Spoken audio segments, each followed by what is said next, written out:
History tells us that great inventions change the world. But what happens to the geniuses who threaten trillion-dollar industries? They don't just lose their patents, they lose their lives. Today, we're covering the 10 most disturbing cases of inventors who vanished after mysterious inventions. If you love deep dives into the mysteries, please hit that subscribe button. Now, lock your doors and let's get into it.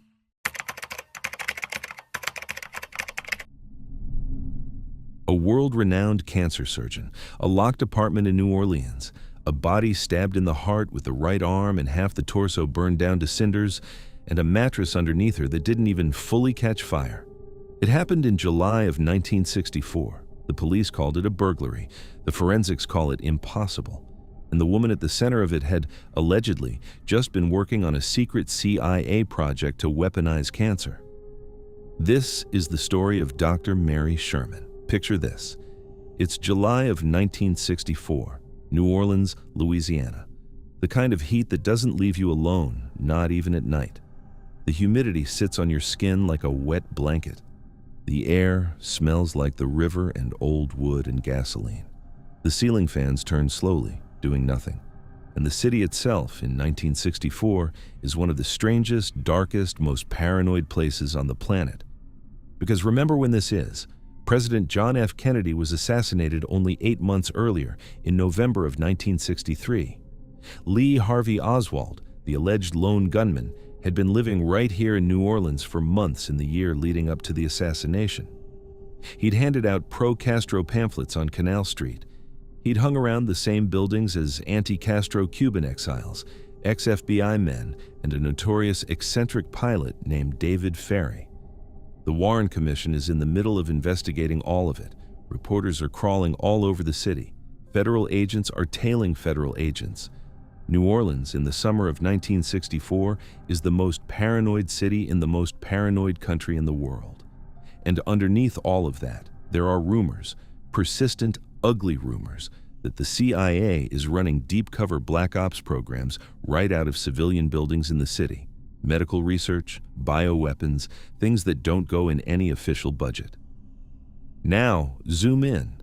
The St. Charles Avenue corridor, the big shaded oaks, the streetcars rumbling past, and tucked into one of the elegant old apartments on this street is a woman who, on paper, is the absolute last person in New Orleans you would expect to end up at the center of an unsolved homicide. Her name was Dr. Mary Stultz Sherman. And I want you to understand exactly who this woman was. Because the establishment, after she died, worked very hard to make her sound like a quiet, troubled spinster.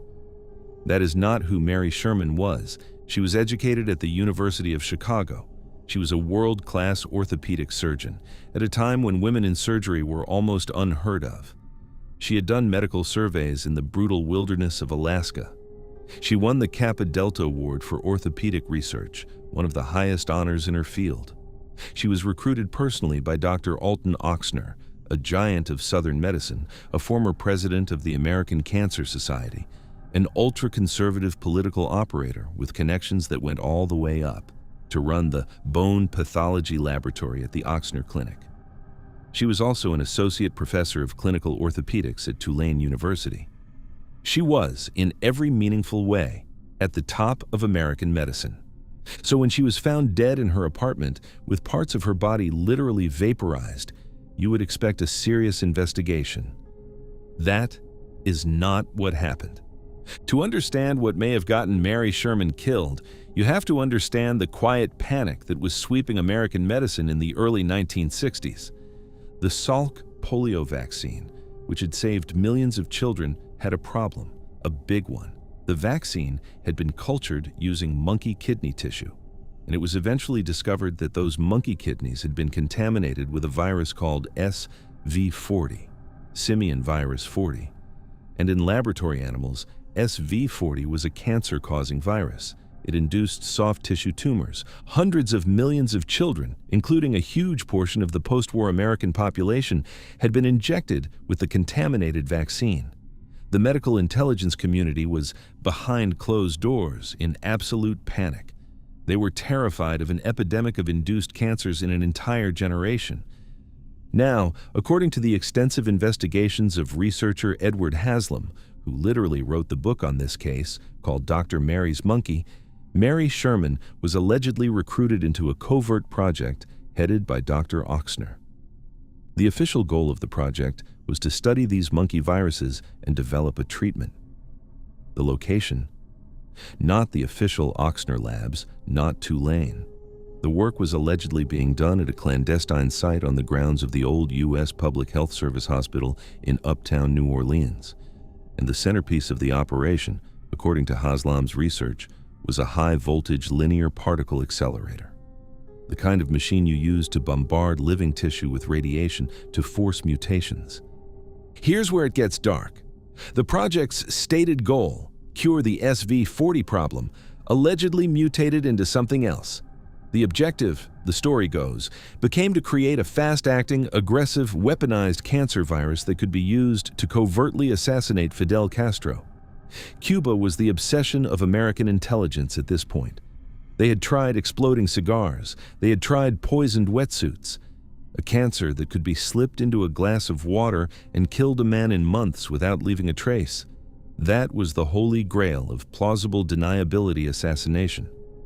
The viruses, according to the same accounts, were being tested on lab mice that were kept by a man named David Ferry. Yes, the same eccentric orange-wigged anti-Castro pilot whose phone number kept turning up in Lee Harvey Oswald's address book and in Mary Sherman's address book, allegedly. Then came July 20th and 21st, 1964. On the morning of July 21st, a neighbor noticed smoke coming from Dr. Sherman's apartment on St. Charles Avenue. The police were called. When they entered, they found her. She was on her bed. She'd been stabbed in the chest with the lethal wound directly to her heart. There was evidence of severe post-mortem trauma, and the right side of her body, from her shoulder down through her torso, including her entire right arm, was incinerated. Not scorched, not blistered, incinerated. The right arm was almost entirely gone. The coroner, Dr. Monroe Samuels, documented that the upper bone of that arm had been turned to cinders. Her internal organs on that side, including her liver, were exposed. The mattress underneath her was smoldering. The apartment around her was not burned down. The wooden building was structurally intact, and there was no soot in her lungs. The New Orleans Police Department took one look at this nightmare, and within a few days declared it a burglary gone wrong. The official theory was that a thief had broken in, attacked her, stabbed her, and then set a small fire on the mattress to cover his tracks. Case closed, moving on, except nothing about this case closes. Let's do the part the New Orleans Police Department in 1964 refused to do. Let's actually look at the physics, start with the fire, and really sit with this. To incinerate a human arm down to cinders, to turn solid bone, the densest tissue in the body, into ash, you need sustained temperatures above 1,500 degrees Fahrenheit. That is crematorium temperature. That is industrial furnace temperature. We're talking about hours of exposure to extreme concentrated heat in a controlled, oxygen-fed environment. Crematoriums use specially designed fire brick chambers and gas jets, and even they take a couple of hours per body. Now, look at the apartment. The mattress was smoldering. The mattress. The same surface the body was lying on. It wasn't even fully consumed.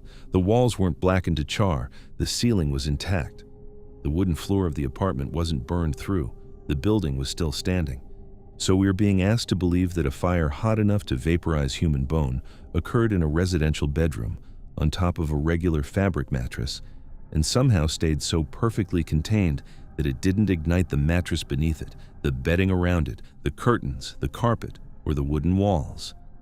This is not a fire. This is not how fire works. This violates basic thermodynamics. Heat radiates, heat spreads. You cannot have a localized surgical crematorium-grade burn happening inside a normal residential apartment without the entire room, and probably the entire building going up in flames. The official explanation isn't just wrong, it is physically impossible. Now, look at the lungs. The coroner, Dr. Samuels, documented that there was no soot in Mary Sherman's lungs. Why does that matter? Because when a living person is exposed to a fire, they breathe. They inhale smoke. Their lungs fill with soot, with carbon, with the particulate residue of combustion. Burn victims who were alive when the fire started always show soot in the airways. No soot in the lungs means one thing and only one thing. Mary Sherman was already dead when the fire on the mattress was set. The fire wasn't what killed her. The fire was the cover-up. So now we have to ask the obvious question. If she wasn't burned in her apartment, where was she burned? This is where Haslam's investigation gets very, very specific. The pattern of the burns, extreme, localized, asymmetric, consistent with a single side of the body being exposed to a massive flash of energy, is not the pattern you get from a household fire.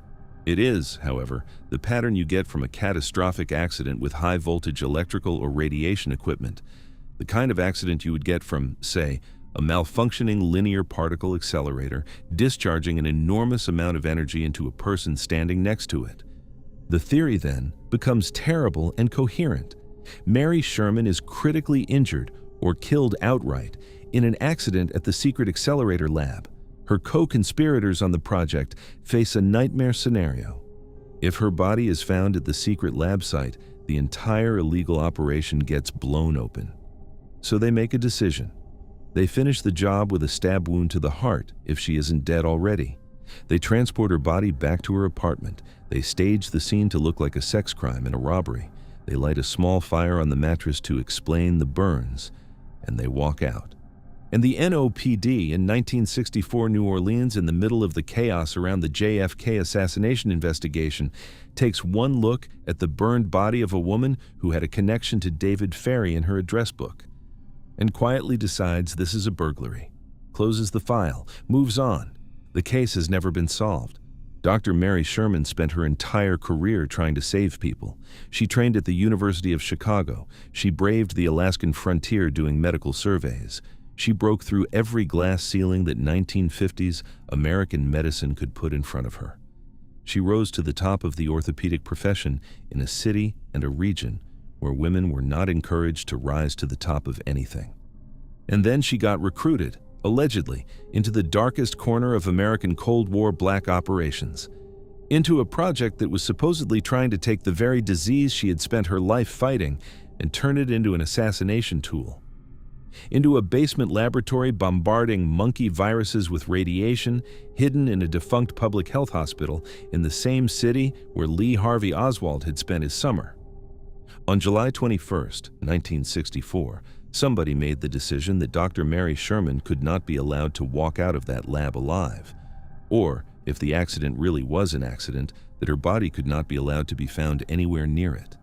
So she was stabbed, mutilated, transported, and staged, and the official record of her death, to this day, says it was a robbery. The killer was never identified. The lab was never investigated. The particle accelerator, if it existed, was never publicly accounted for. The viruses, if they existed, were never recovered. David Ferrie himself died less than 3 years later, in 1967, under circumstances that have also never been fully explained, right as the New Orleans DA Jim Garrison was building his JFK case. Mary Sherman spent her life trying to cure cancer. She was killed, almost certainly, because somebody else wanted to use it as a weapon. And in a city full of secrets, a city that knows how to keep its secrets buried under layers of humidity and jazz and bourbon and silence, her case is just one more file in a drawer that nobody is ever going to be allowed to open. The arm is gone. The lab is gone. The witnesses are gone. And the truth is somewhere in the ashes.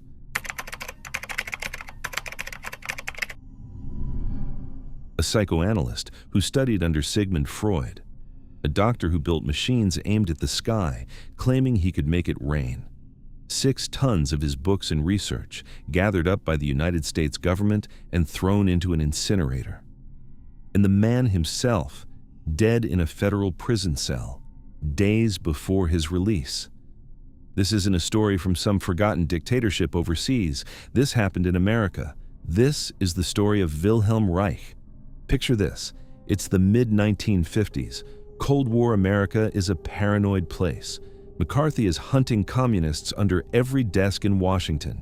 The FBI is opening people's mail. The threat of nuclear annihilation hangs over every dinner table, and anything that doesn't fit neatly into the approved scientific, political, or social box gets labeled subversive, dangerous, or insane.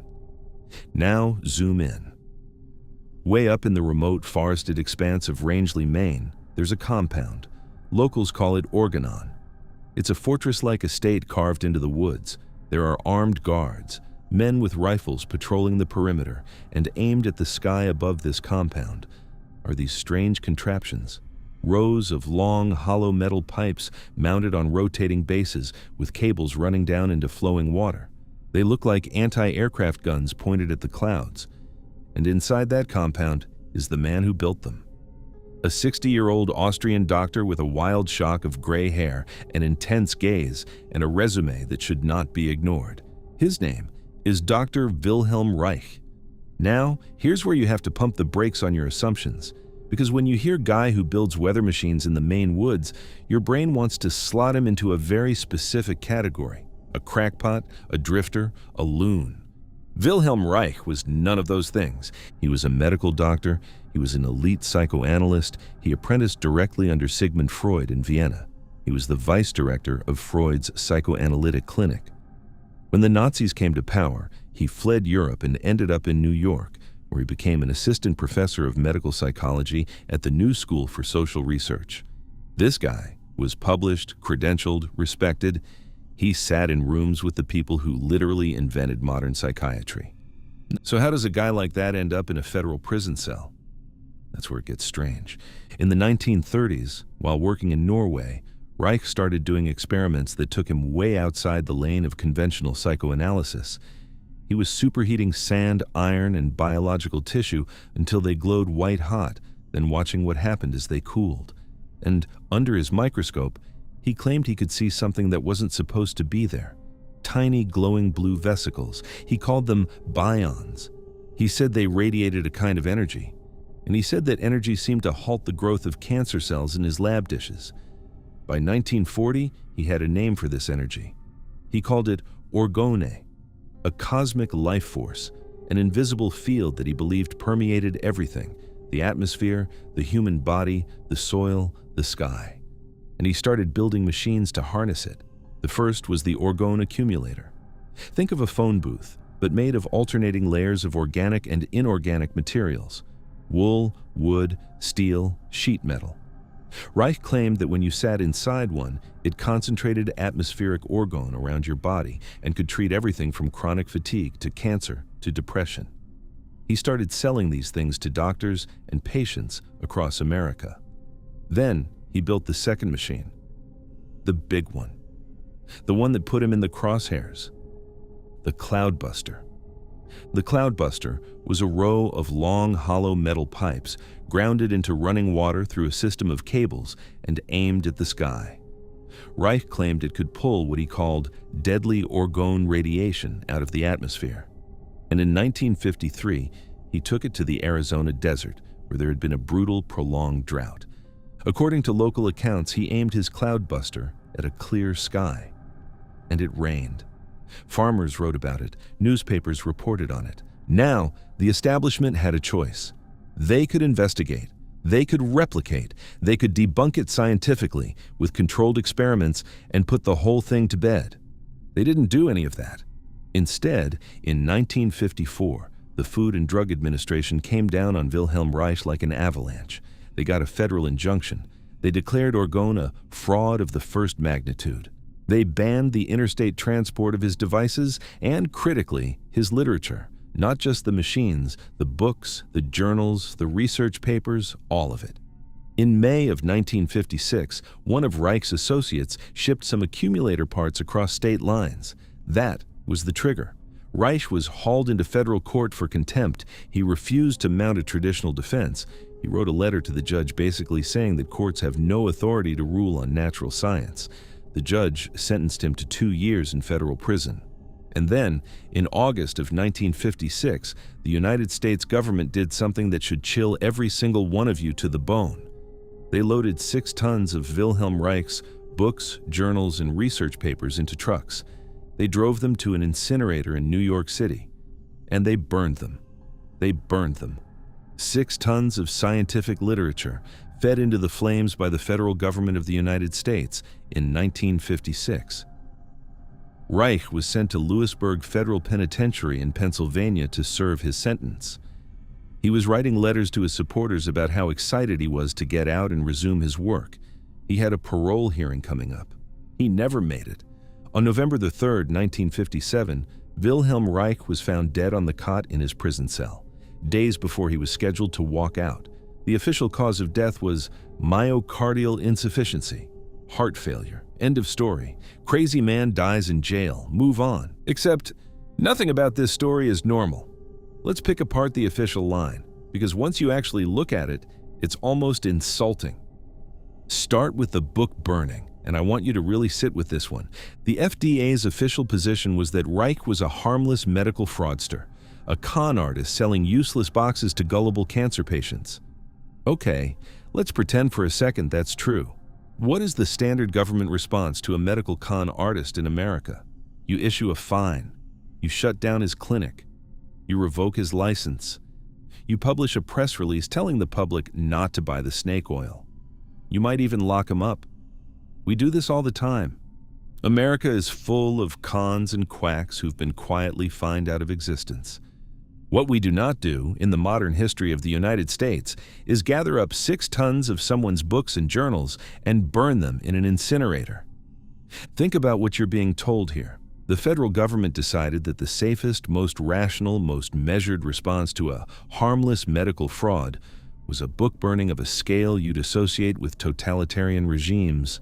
In 1956, in New York City, in the country whose constitution literally protects the freedom of the press, you don't burn 6 tons of paper because somebody is wrong. You burn 6 tons of paper because you're terrified that somebody is right. That's the only reason it makes sense. You burn information when you can't risk anyone else reading it. Now let's look at the cloudbusters. The FDA didn't just confiscate them. They sent agents to physically smash them apart. With axes, they dismantled and destroyed the equipment piece by piece. Here's the logic gap. If the cloudbusters didn't work, if they were just plumbing pipes pointed at the sky, what is the actual threat? You leave them out in the main rain. They rust. They rot. They become a punchline. But you don't smash a machine to splinters with axes if you think it's useless. You smash a machine like that because you're worried somebody else might figure out how to turn it back on. And it gets worse, because Reich had documented his weather modification with witnesses, farmers in Arizona, newspaper reporters, his own staff. Whether you believe the science or not, the physical observations were on the record. People watched the sky change. Now the final piece. The death itself. November 3rd, 1957. Wilhelm Reich, 60 years old, dies of myocardial insufficiency in a federal prison cell, days before his parole hearing. Days before he was scheduled to walk out a free man and by his own letters get right back to his research. Let's just walk through this slowly. Here's a man who survived flight from the Nazis, who survived deportation, immigration, financial ruin, public character assassination, a federal injunction, the burning of his life's work, and over a year in maximum security federal prison. He survived all of that. And then his heart just stops. On its own, the week he's supposed to leave. You want to talk about timing? That's the timing. If you wanted to permanently silence a scientist in 1957 without creating a public martyr, what would you do? You wouldn't shoot him. You wouldn't poison him in public. You wouldn't drag him into a back alley. You'd wait until he was inside a locked federal facility. You'd wait until he was completely under government control. And then you'd let him die quietly of heart failure right before he was due to walk out and start talking to the press again. Because the moment Reich left Lewisburg, he was going to be a story. A scientist who survived a federal book burning. A man who'd written letters from prison vowing to rebuild his work from memory. The press would have come. The cameras would have come. The questions would have come. A dead inmate in a cell doesn't answer questions. The official story is that Wilhelm Reich was a brilliant psychoanalyst who lost his mind, sold fake cancer cures, defied a federal court, and died of natural causes in prison. Tragic, but tidy. Everyone goes home. The actual record is that the United States government spent enormous resources to ban his work, smash his equipment with axes, burn 6 tons of his books and research in a New York City incinerator, and then watched him die in a locked cell days before his release, with his heart conveniently giving out at the most politically useful moment imaginable. You don't burn books over snake oil, you don't smash plumbing with axes over a hoax, and healthy 60-year-old prisoners don't drop dead the week before they walk free, unless somebody very much needs them to. Whatever Wilhelm Reich actually found in those laboratories in Maine, whether it was real science, mistaken interpretation, or something nobody has the language for yet, the United States government did not treat it like a fraud. They treated it like a threat. And they responded with a level of force that doesn't make sense for anything less than something they genuinely couldn't allow to exist. They didn't just lock him away. They tried to burn every trace of his mind from the face of the earth. And the most disturbing part of all of this isn't whether the orgone was real, whether the cloudbusters worked, whether the accumulators did anything at all. The most disturbing part is that we'll never get to find out. Because the books are ashes, the machines are splinters, and the man is in the ground.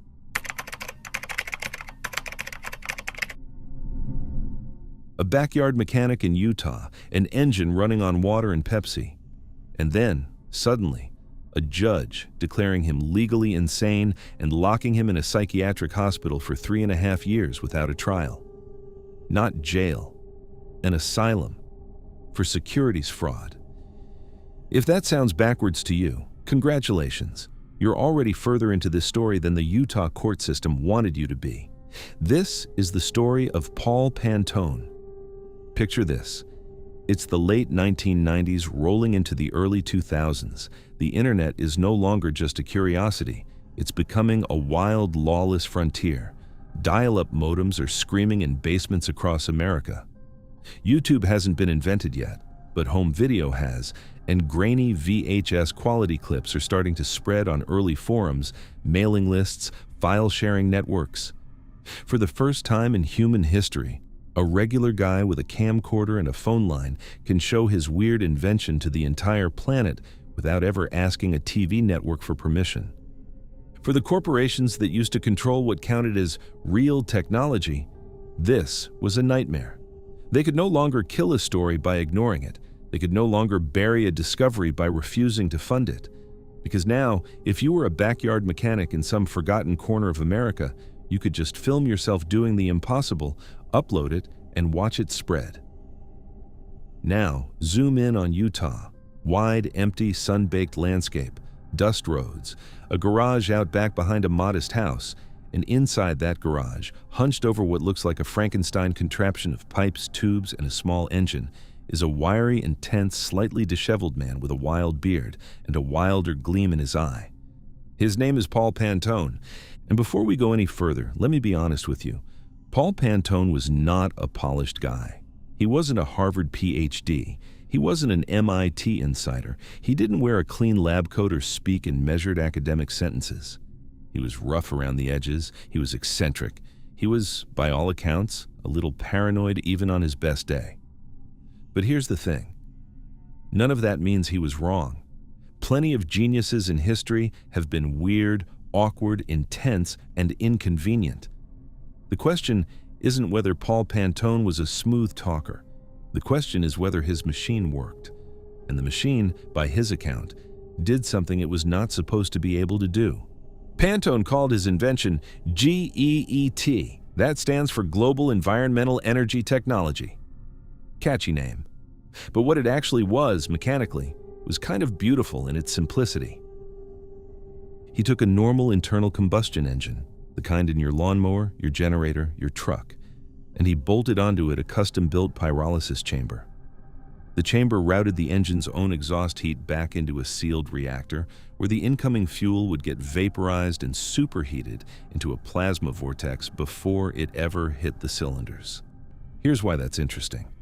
A standard engine runs on refined gasoline, because gasoline is a very specific, very clean, very controlled fuel.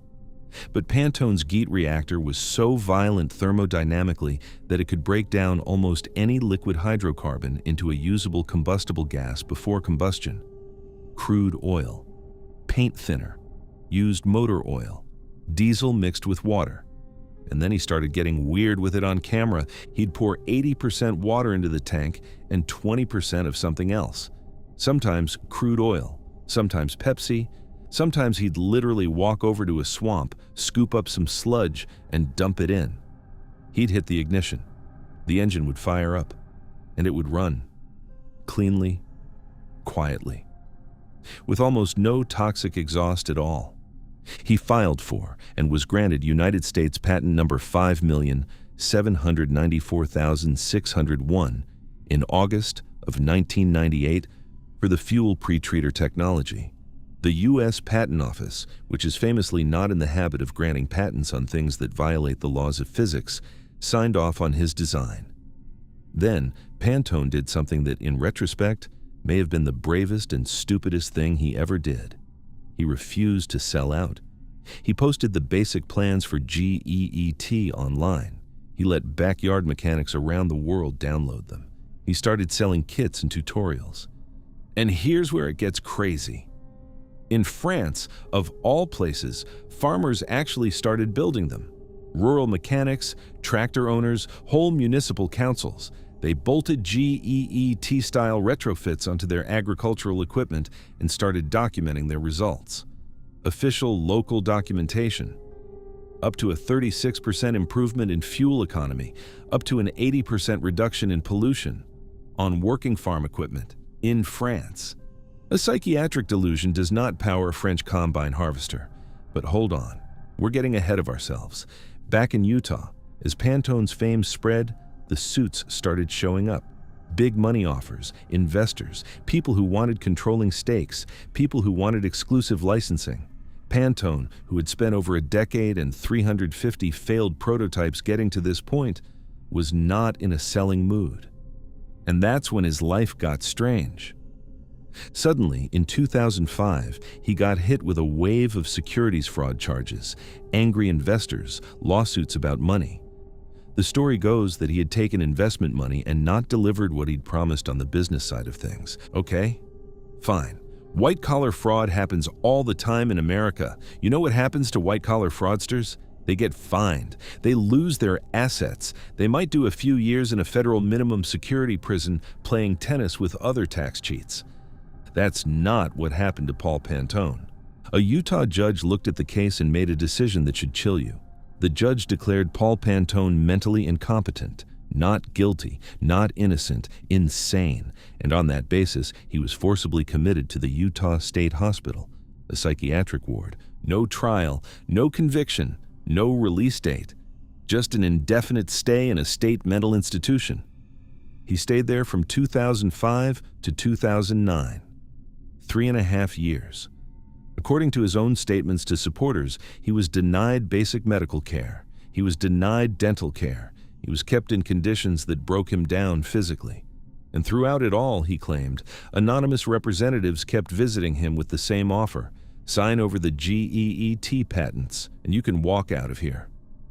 He refused. When he was finally released in 2009, he was a wreck. His health was destroyed, and on December 14th, 2015, Paul Pantone died from complications directly tied to the physical neglect he suffered during his years in the psychiatric ward. End of story. Crazy fraudster. Tragic decline. Move on. Except, nothing about this closes. Let's actually pull on this, because the more you look at the official story, the more it starts to look like something straight out of a Soviet-era playbook. Start with the punishment itself. The charge was securities fraud. Securities fraud is a federal crime. We have entire wings of the prison system dedicated to handling securities fraud. Bernie Madoff got prison. Enron's executives got prison. Every garden variety stock scammer in American history got prison. Paul Pantone did not get prison. He got a psychiatric ward. He got declared legally insane. He got stripped of his civil rights, his autonomy, his ability to make decisions about his own treatment. Here's the logic gap. If a man commits financial fraud, the appropriate punishment is incarceration. If a man is genuinely mentally ill, the appropriate response is therapy.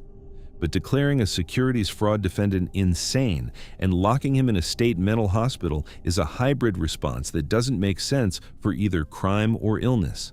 It only makes sense if you want to do one very specific thing: discredit him. Forever. Because here's the thing about a guy who served time in federal prison for fraud. When he gets out, he can still write a book. He can still talk to the press. He can still appear on podcasts. People will listen to him. He's an ex-con, sure, but he's still a person. A guy who spent 3.5 years in a state psychiatric ward, declared legally insane by a court, pumped full of antipsychotic medications. That guy is done. Anything he says for the rest of his life on any topic at all can be waved off with 2 words. He's crazy. The court said so. It is the most efficient character assassination in the modern American legal toolkit, and it just happened to land on the one guy who refused to sell his fuel patents. Now, look at the visits. According to Pantone and the people who supported him while he was inside the asylum, anonymous representatives kept coming to him with the same proposal. Sign over the GEET patents and intellectual property to a specific corporate entity, and the conditions of your captivity will change. You'll get freedom. You'll get medical care. Stop and think about that for a second. If GEET is a fraudulent technology that doesn't actually work, what is anyone trying to buy? You don't extort a man for the legal rights to a useless invention. You extort him for the rights to something that works. If GEET was a hoax, those visits would not be happening. The corporate world would just be laughing and walking away. The fact that someone, for years, kept showing up at a psychiatric ward in Utah trying to pry signed paperwork out of a heavily medicated inventor tells you exactly how worthless his technology wasn't. And now, the kicker.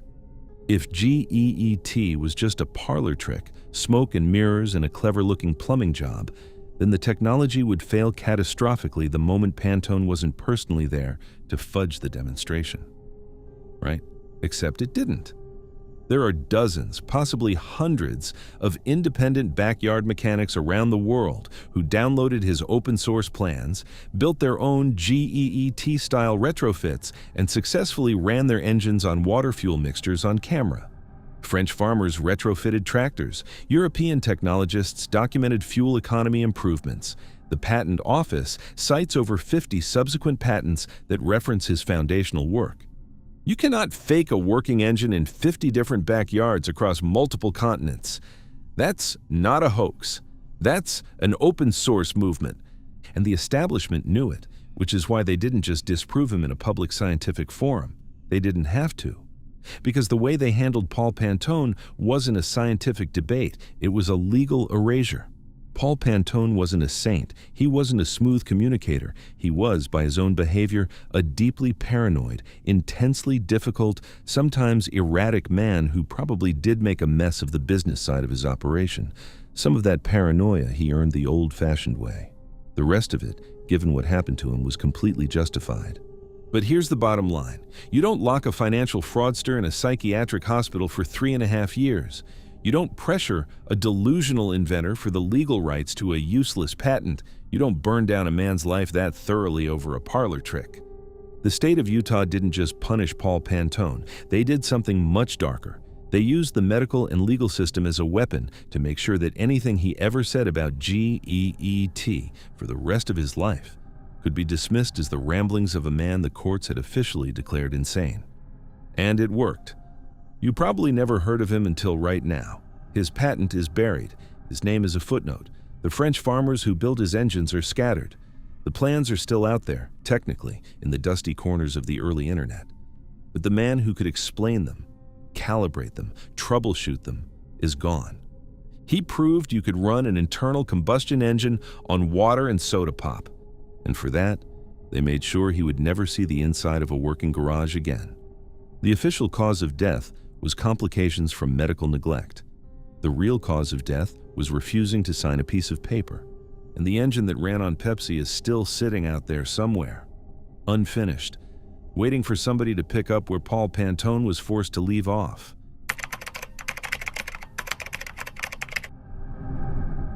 16 terminal cancer patients, 130 days of treatment, 0 drugs, 0 surgery. And according to a USC medical committee that was actually in the room, 100% of them declared clinically cured. It happened in California in 1934, and almost nobody alive today has ever heard of it. The man who did it died penniless and broken in a hospital bed in 1971. This is the story of Royal Raymond Rife. Picture this. It's the 1930s, Southern California, the Pacific glittering, the orange groves stretching for miles, jazz coming out of the radios. America is on the verge of something huge. Antibiotics are around the corner. Polio vaccines are decades away, but the dream is forming. Medical science is the new frontier. But it's also a death sentence kind of decade. Cancer kills you. Tuberculosis kills you. Pneumonia kills you. There's almost nothing in a doctor's bag that can stop a serious disease once it's got its hooks in you. And in the background, something else is happening. Quietly, methodically, with money and lawyers. The pharmaceutical industry is being born. The American Medical Association is becoming a political force. The rules for what counts as real medicine in America are being written, and the people writing them are not in a hurry to make medicine cheap. Now, zoom in on San Diego. There's a laboratory there.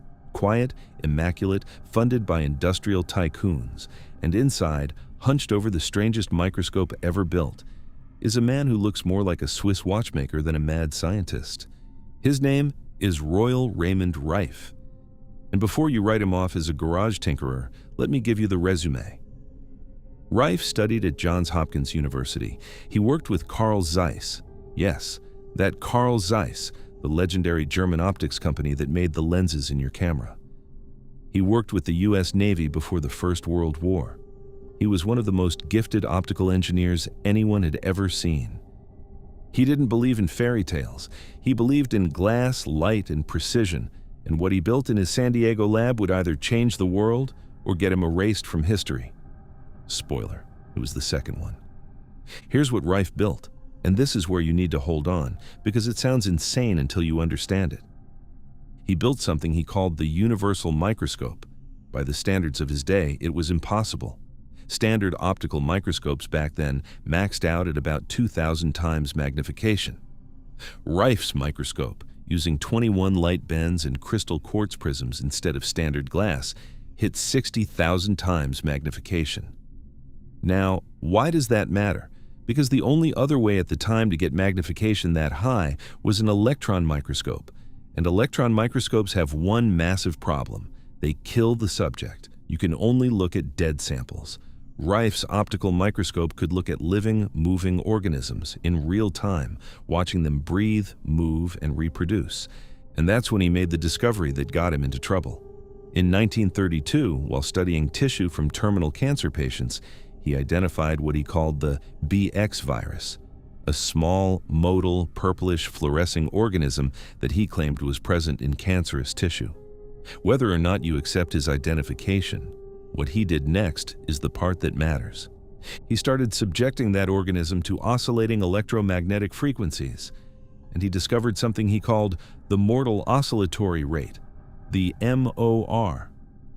The idea is simple. Every living thing has a resonant frequency, the same way a wine glass does. Hit a wine glass with the exact right note and it shatters.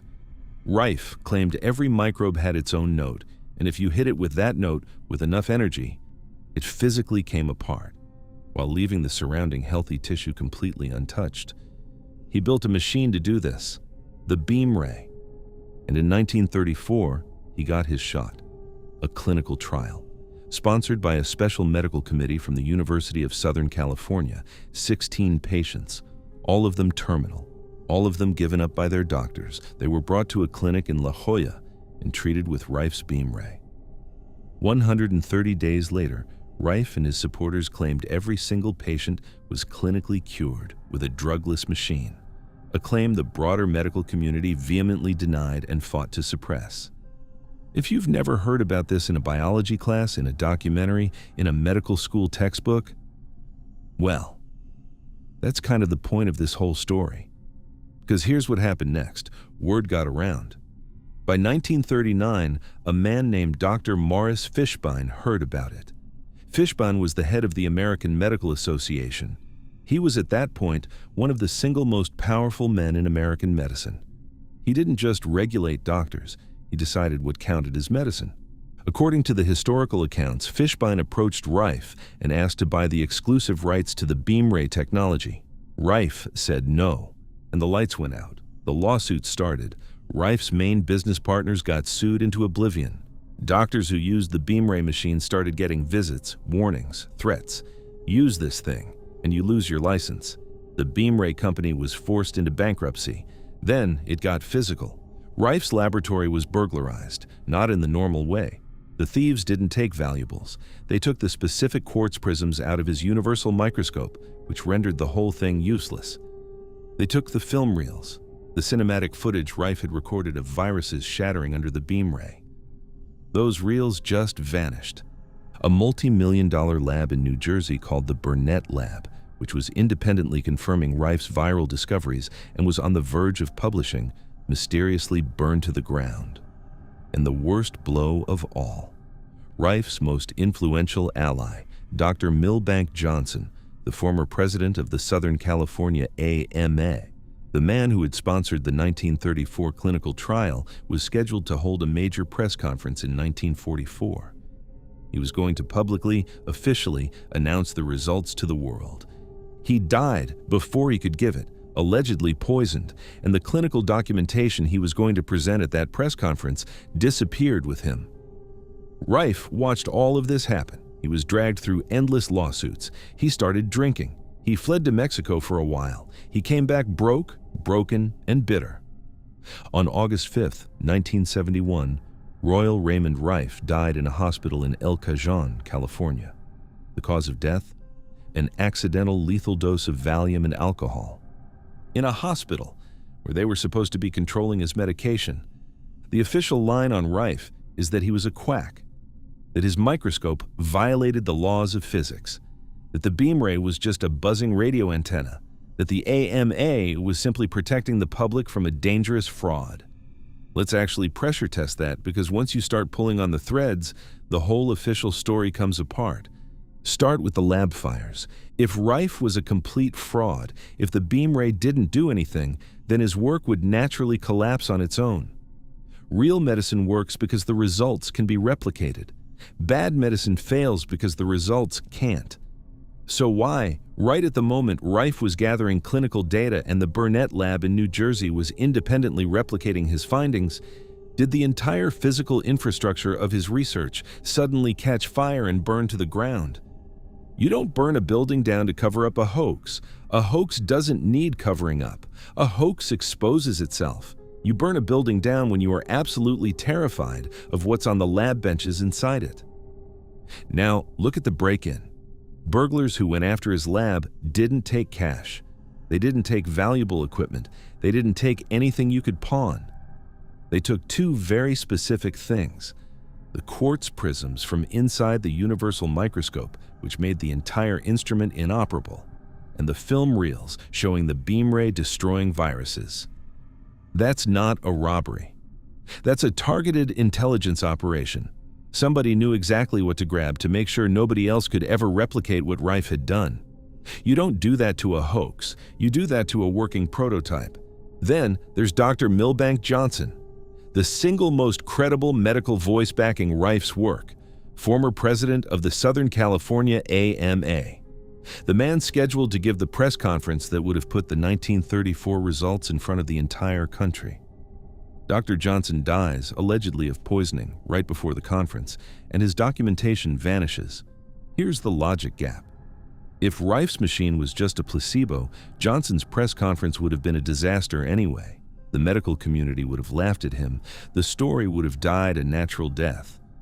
There's no reason to silence him. You only silence a press conference when you genuinely cannot afford to let it happen. And then there's the AMA pressure campaign itself. Allegedly, Fishbein and the AMA spent years personally pressuring doctors who used the beam ray, visiting their offices, threatening their licenses. Think about how much effort that takes, how many resources. You don't go door to door threatening doctors' careers over a useless gadget. Useless gadgets fail in the marketplace on their own. You threaten medical careers when something is working better than what you're trying to sell. And finally, the death. A 83-year-old man in a hospital where his medication intake is monitored accidentally overdoses on Valium and alcohol. In a controlled clinical setting, the drug they're giving him to calm him down, mixed with a substance they shouldn't be giving him at all, kills him. That's not an accident. That's negligence at best, and at worst, something a lot more deliberate. The official story is that Royal Raymond Rife was a brilliant optical engineer who fooled himself into thinking he'd cured cancer, was rightfully dismissed by the medical establishment, drank himself into oblivion, and died of an accidental overdose. The actual record is that a USC medical committee certified that he cured 16 terminal cancer patients in 1934, that his laboratory was systematically broken into and stripped of the specific components needed to make his technology work, that an independent lab confirming his findings burned to the ground, that his most powerful medical ally was poisoned hours before going public, that the head of the AMA personally tried to buy his patents, and when refused, allegedly waged a years-long campaign to crush his work, and that the man himself died in a hospital from a drug cocktail that should have been impossible in a monitored medical setting. The pharmaceutical industry today is worth well over $1 trillion a year. It is built on a very specific business model. You don't sell cures. Cures are a one-time transaction. You sell treatments. Treatments are a lifetime subscription. Royal Raymond Rife showed up in 1934 with a one-time switch. Flip it on, kill the pathogen, walk away, healed. That's not just a medical breakthrough. That's an existential threat to an entire industry that hadn't even fully formed yet. He spent the rest of his life watching that industry methodically dismantle everything he built: his patents, his prototypes, his lab, his backer, his career, his reputation, his money, and finally, his life. He set out to end human suffering with the flick of a switch. He believed he had found the ultimate answer, but he learned the hard way that unapproved alternative treatments face a ruthless battle for survival. And somewhere, in a private vault, in a forgotten archive, or at the bottom of a landfill, are the original Universal Microscope's quartz prisms, waiting.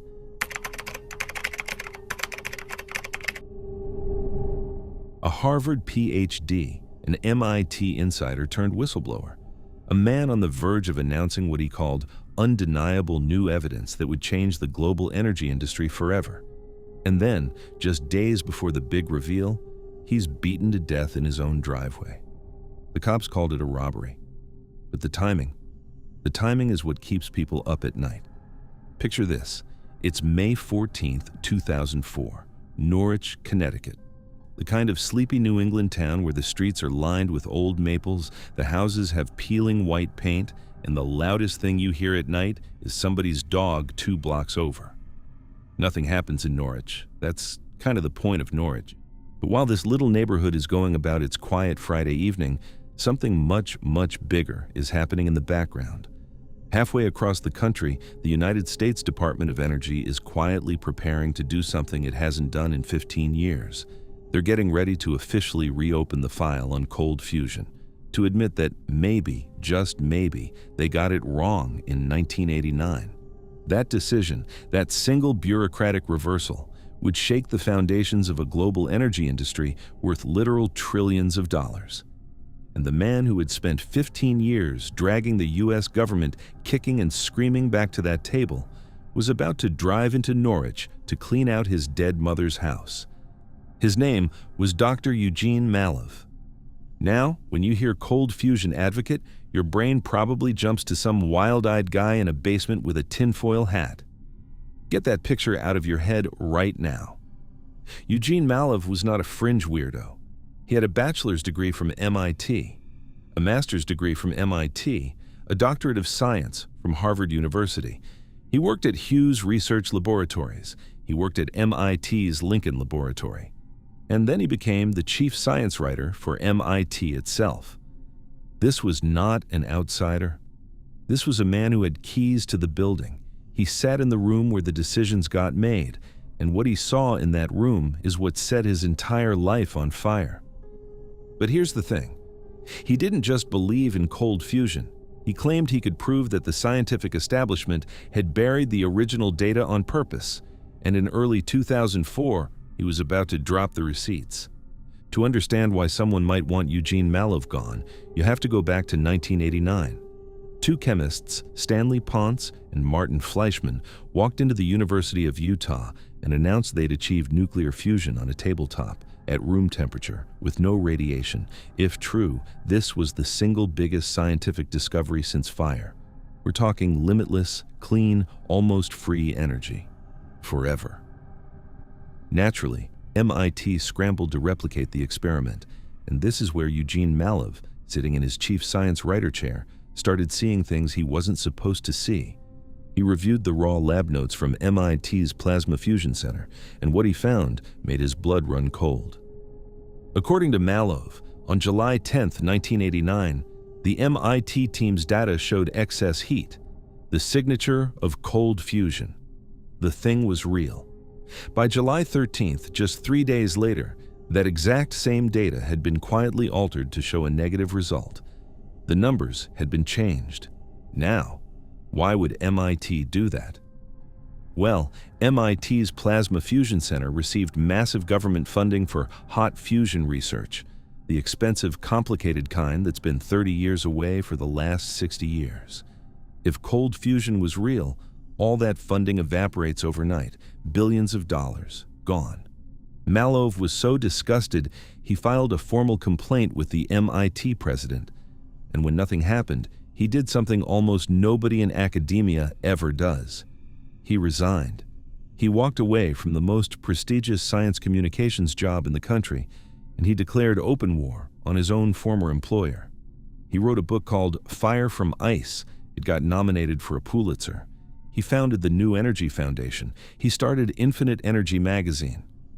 For the next 15 years, he was the loudest, most credentialed, most relentless voice in alternative energy on the planet. He didn't shut up. He wouldn't shut up. And eventually, the Department of Energy started listening. By late 2003, the DOE had finally agreed to launch an official review of cold fusion, or as they called it, low-energy nuclear reactions.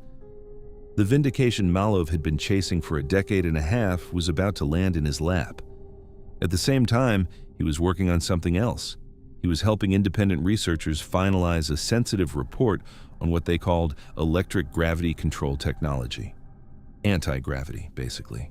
The kind of stuff that, if real, makes every jet engine and rocket booster on Earth obsolete. He was ready. He had the platform. He had the credibility. He had what he called undeniable new evidence. The world reveal was coming. And then his mother's house in Norwich needed cleaning out. On May 14, 2004, Eugene Malov drove up to his childhood home to deal with some property cleanup between renters. A simple, mundane errand. A grown man cleaning out a house. He never came back. He was ambushed in the driveway, beaten savagely. The lead detective on the case later described a horrific scene. He said Malov had 32 severe lacerations across his face and neck. The sheer brutality was something you don't easily forget. That's not a quote from a tabloid. That's a homicide detective in Connecticut describing the scene. The police arrived. They looked around, and they noticed something almost immediately. The crime scene looked staged, too neat, too obviously robbery, like somebody had read the playbook for "make this look like a random burglary" and followed it page by page. Initial arrests came. Then the charges got dropped in 2008 for lack of evidence. It took almost a full decade before the state finally secured convictions through plea deals. A man named Chad Schaffer and an accomplice named Moselle Brown. The case relied heavily on the testimony of a co-defendant's girlfriend, which is not exactly the rock-solid foundation prosecutors prefer. Officially, the story was closed, a tenant dispute gone wrong. Malov was upset that some renters' belongings were being thrown out. They got angry. They killed him. End of story, tragic, random, move on. Except, again, nothing about this closes. Let's look at the official explanation, because Once you actually put it under a microscope, it disintegrates. First, let's talk about the timing, and I mean really sit with this. Eugene Malov spent 15 years of his life trying to drag the US government back to admitting cold fusion was real. 15 years. Books, magazines, lectures, lobbying, complaints, lawsuits. And just as the Department of Energy is finally agreeing to officially reverse its position, a reversal that he personally spearheaded, he just happens to get ambushed and beaten to death in his mother's driveway? Think about the odds of that for a second. Of all the days in his 15-year crusade, on the precise week his life's work is about to be vindicated, that's the week a random property dispute turns into a savage execution. Statistically, that's not bad luck. That's a calendar. Now let's talk about the murder itself. The official story is that some evicted tenants got angry about their belongings being thrown out. Okay, people do get angry about that. People do start fights about that. People shove, people swing, people break things. But 32 lacerations to the face and neck? That's not anger. That's not a property dispute. That's not even rage. That's overkill in the clinical forensic sense of the word. That's the kind of violence you see in targeted killings, when the message is the murder. When somebody wants the scene to look so unhinged that nobody asks the obvious next question. And here's the thing, burglars almost never do. They don't beat someone to death over an empty house. Burglars want fast cash, electronics, jewelry, something they can flip. They don't engage a homeowner in a sustained, horrific physical assault in broad daylight in a quiet residential neighborhood. The risk to reward is insane. You don't murder a man in a driveway for the contents of a vacant rental property. You just don't. But the kicker, the part that really makes the official story collapse, is the evidence. Remember, Eugene Malov had just publicly announced that he had undeniable new evidence of cold fusion. He was preparing for a major reveal. He was finalizing that anti-gravity report with independent researchers. He had the data, he had the funding, he had the platform. So after his death, where did all of that go? The reveal never happened. The big announcement never came. The anti-gravity report's momentum collapsed and basically evaporated.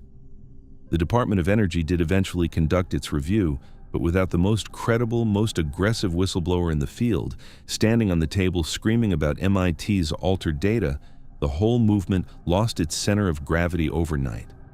If you wanted to decapitate the alternative energy movement in 2004 with one single act of violence, you would kill Eugene Malov. That's it. There was no second him. There was no understudy waiting in the wings. He was the guy. And in one driveway, on one Friday afternoon, the guy was gone. The official story is that two local guys got into a fight over an eviction and beat a Harvard scientist to death because they were mad about furniture. The actual story is that the single most credentialed cold fusion advocate on planet Earth was murdered with surgical, almost ritualistic brutality on the exact week his life's work was about to be vindicated, just days after publicly announcing he had the evidence that would change the global energy industry forever. His evidence was never released. His findings were never published. The momentum he had built over 15 years collapsed in an afternoon. And the trillion-dollar industries he was threatening to disrupt went right back to business as usual. Maybe it really was just a tenant dispute. Maybe Norwich, Connecticut on May 14, 2004 really was just a horrible coincidence. Maybe the timing is just the universe being cruel. Or maybe somebody, somewhere, looked at a calendar in early 2004, looked at what Eugene Malov was about to do, and decided that the world simply couldn't afford to let him do it. He set out to give us limitless, clean, free energy. He paid for it with his face. And whatever he was about to show us, that undeniable new evidence he'd promised the world, is still out there somewhere, in a desk drawer, in a hard drive, in a file folder no one has opened in 20 years. Or maybe it isn't. Maybe whoever ambushed him in that driveway took that too.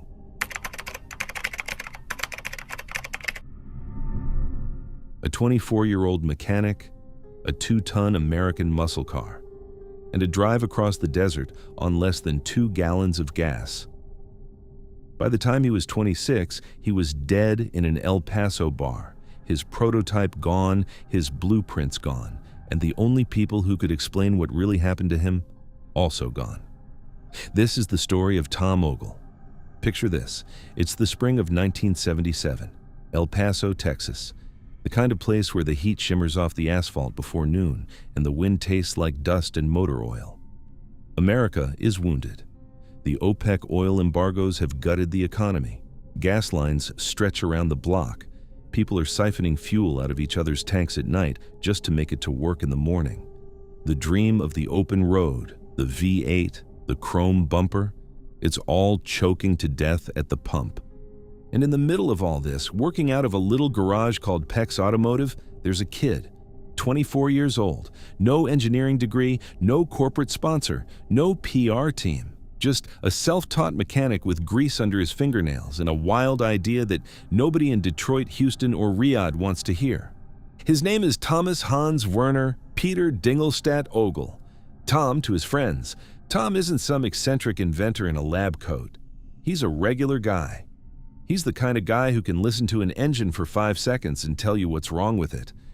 Veteran mechanics in El Paso, guys with 30-plus years on the job, looked at his work and confirmed there was no trick to it.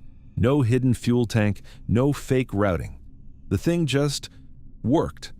And what it was doing, in a country that was practically begging for cheap gasoline, was nothing short of a miracle. Now, this is where it gets strange. Tom's idea wasn't actually complicated, which is what makes it terrifying for the people who profit from gasoline. Standard cars in 1977 used a carburetor. They sprayed liquid gas into the engine and burned it, which is wildly inefficient. Most of the gasoline never combusts at all. It just gets blown out the tailpipe as wasted fumes. Tom said, "Fine. If the engine is just going to vaporize the fuel anyway, why not skip the middleman?" He ripped the carburetor and the fuel pump out of a 1970 Ford Galaxy, a big, heavy, gas-guzzling beast with a 460 cubic inch V8, and replaced them with a small vapor tank. He ran the engine's own coolant through copper tubing inside the tank to heat the gasoline. Then, he let the engine's vacuum suck the vapor straight into the intake manifold. That's it. That's the whole carburetor. On April 30th, 1977, he wanted to prove it, so he loaded up the Galaxy, invited the press, and drove from El Paso, Texas, all the way to Deming, New Mexico, and back. 205 miles, across a brutal desert highway, in a 2-ton car with a V8. When they pulled in, the engineers measured the tank. He'd used slightly less than 2 gallons of gasoline, over 100 miles per gallon, in a Ford Galaxy. Reporters watched it, mechanics measured it, the story exploded across the country, and then the wolves showed up. Within months, men in expensive suits started flying into El Paso, auto executives, oil men, international financiers. The offers were astronomical. They wanted the patent, they wanted controlling interest, they wanted Tom to sign on the dotted line, smile for the camera, and disappear into a comfortable Beverly Hills retirement. But here's the thing about Tom Ogle. He didn't want to be rich. He wanted to actually put this thing in cars. He wanted you and me to drive across the country on a Coke can full of gas. So he refused. Over and over. He held out.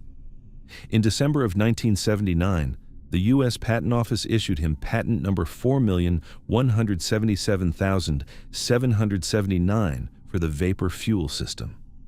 It was official. He owned it. And then everything started to fall apart. In early 1981, a marketing company called Advanced Fuel Systems suddenly pumped the brakes on the whole project.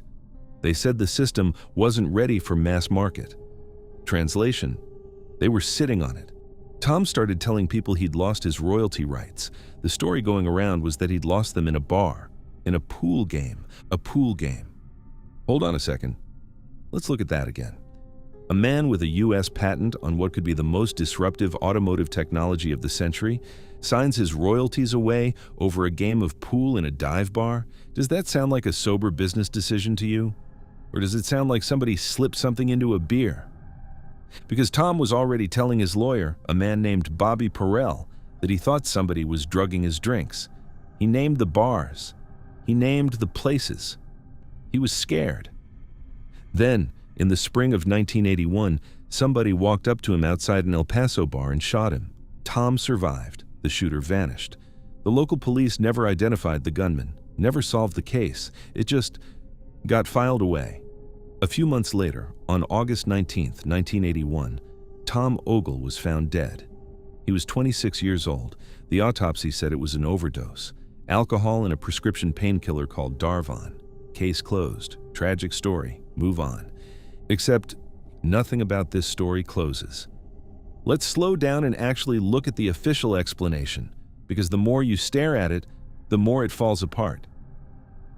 The story we're supposed to swallow is that Tom Ogle was just a troubled kid, a drinker, a gambler. He blew his patents on bad bets, and one night he mixed too much booze with too many pills, and his heart stopped. Sad. Predictable. End of story. But here's the thing. This was a guy who built a working pressurized vapor fuel system out of copper tubing and engineering intuition. His entire mind was wired for precision, for ratios, for careful measured calculations. You don't accidentally invent a 100 miles per gallon fuel system if you're someone who can't keep track of how much you're drinking. And then there's the shooting. Why are we just glossing over the shooting? A man gets gunned down in the street in broad daylight by an attacker who somehow vanishes into thin air, and the local police can't generate a single lead. Then, a few months later, that same man who explicitly told his attorney he believed people were drugging him at the bar dies from being drugged at a bar with alcohol and a painkiller. Exactly the kind of cocktail his lawyer was on record being warned about. That's not a coincidence. That's a follow-up appointment. Think about it this way. If you wanted to kill someone in 1981 and your first attempt, a bullet on a public street, failed, what would you do next? You wouldn't try the same trick. You'd switch methods. You'd find something quieter, something that looks like a personal failing, something a coroner would sign off on without a second glance, something like an overdose in a bar where the victim already has a reputation as a drinker. And then there's the kicker, the one that really makes the official story collapse: the car, the 1970 Ford Galaxy. The actual physical working prototype that had been documented, hitting over 100 miles per gallon in front of journalists. After Tom died, that car vanished. Gone. Not stolen as joyride material, not parted out, not sold. It just evaporated out of El Paso, never to be seen again. Now, ask yourself this. If Tom Ogle was just a tragic kid with a substance abuse problem and his invention was a scam, then the car doesn't matter. You leave it in a junkyard. You sell it for scrap. Who cares? But if the car worked exactly the way the reporters watched it work, then that vehicle is the most dangerous physical object in North America. It's the smoking gun. It's the proof that the petrochemical industry is wildly overcharging the entire planet for fuel.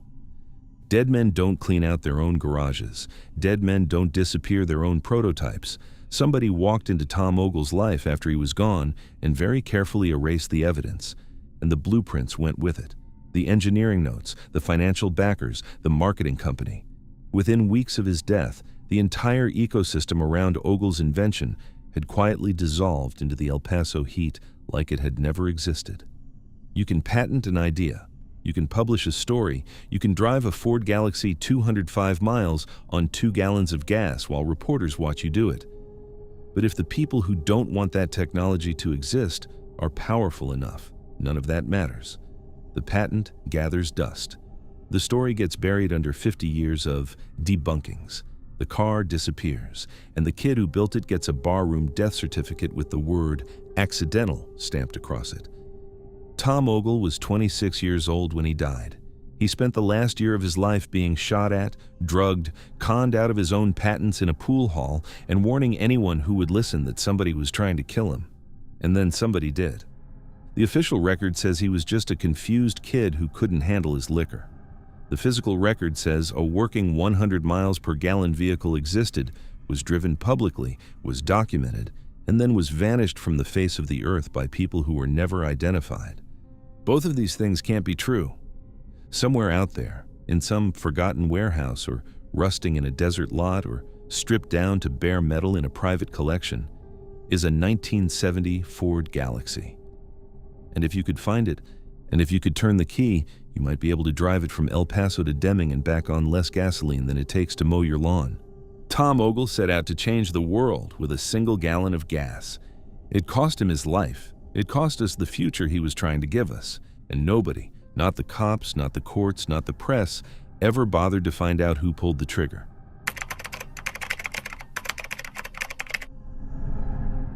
A retired General Electric engineer in a quiet California suburb. A small black box the size of a lunchbox sitting on his workbench, powering rows of light bulbs and motors with no power cord plugged into any wall. Engineers came to see it. Cameras recorded it.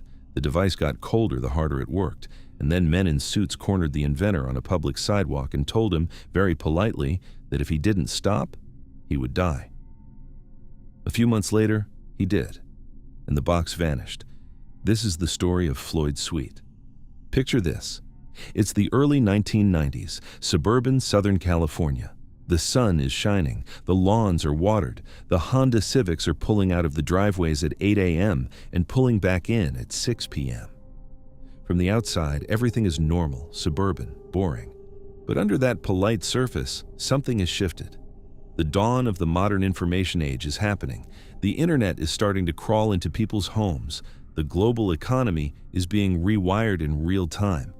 And one of the absolute pillars of that economy, the thing every other industry depends on, is the centralized electrical grid. Power. Real, physical, kilowatt-hour power. The stuff you pay for every month. The stuff that runs through giant transmission lines from coal plants and nuclear stations and gas-fired generators. The stuff that, collectively, represents a multi-trillion-dollar global infrastructure that nobody, and I mean nobody, at the top, is willing to see disrupted. And in a quiet house in California, surrounded by the gentle hum of suburban normalcy, a 78-year-old man is, very calmly, threatening to disrupt all of it. His name is Floyd Sweet. His friends call him Sparky. Now, I want you to get the garage tinkerer image out of your head right now. Floyd Sweet is not some guy with a soldering iron and a wild theory. He is a credentialed, formally trained, professionally accomplished electrical engineer. From 1957 to 1962, he worked at one of the most prestigious research and development facilities in American industry, General Electric's Schenectady Center in upstate New York. His title? Electromagnetic Research Specialist. And here's the part that really matters. At GE, Floyd Sweet was a protege of a man named Gabriel Krohn. If you're not in electrical engineering, that name means nothing to you. Inside the field, Krohn is a giant. He developed the complex multidimensional mathematics that modern electrical engineering still relies on. The fact that Sweet was personally trained by Krohn, and that Sweet deeply understood Krohn's mathematics, makes him one of the most dangerously qualified men on the planet to do exactly what he was about to do. He wasn't a quack. He was an insider who walked out the side door. Here's what Floyd Sweet built. He called it the Vacuum Triode Amplifier, the VTA. It was a solid-state device, no moving parts, no turbine, no fuel. At its heart were specially conditioned barium ferrite magnets. Sweet's technique, and this is where his deep electromagnetic background mattered, was to subject these magnets to low-frequency sine waves around 12 hertz until the magnetic domains inside them were forced into a state of continuous instability. He called this conditioning the magnets. Now, what was the point?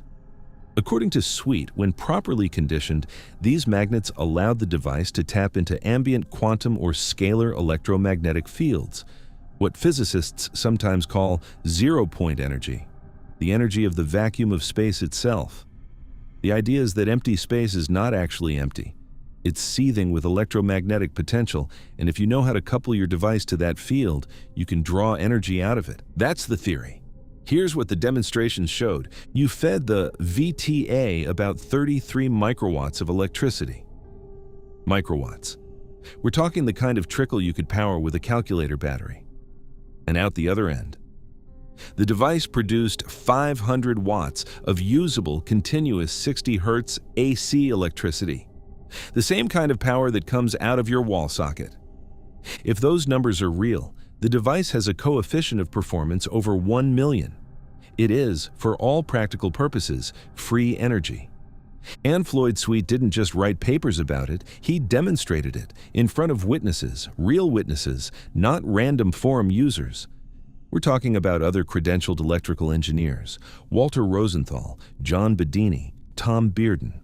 These were people with reputations. They came to Sweet's home. They saw the VTA running banks of incandescent lights. They saw it running motors. They documented it. They wrote it up. And the device did things that didn't make any conventional sense. Normally, when you load up a generator, when you make it produce more power, it heats up.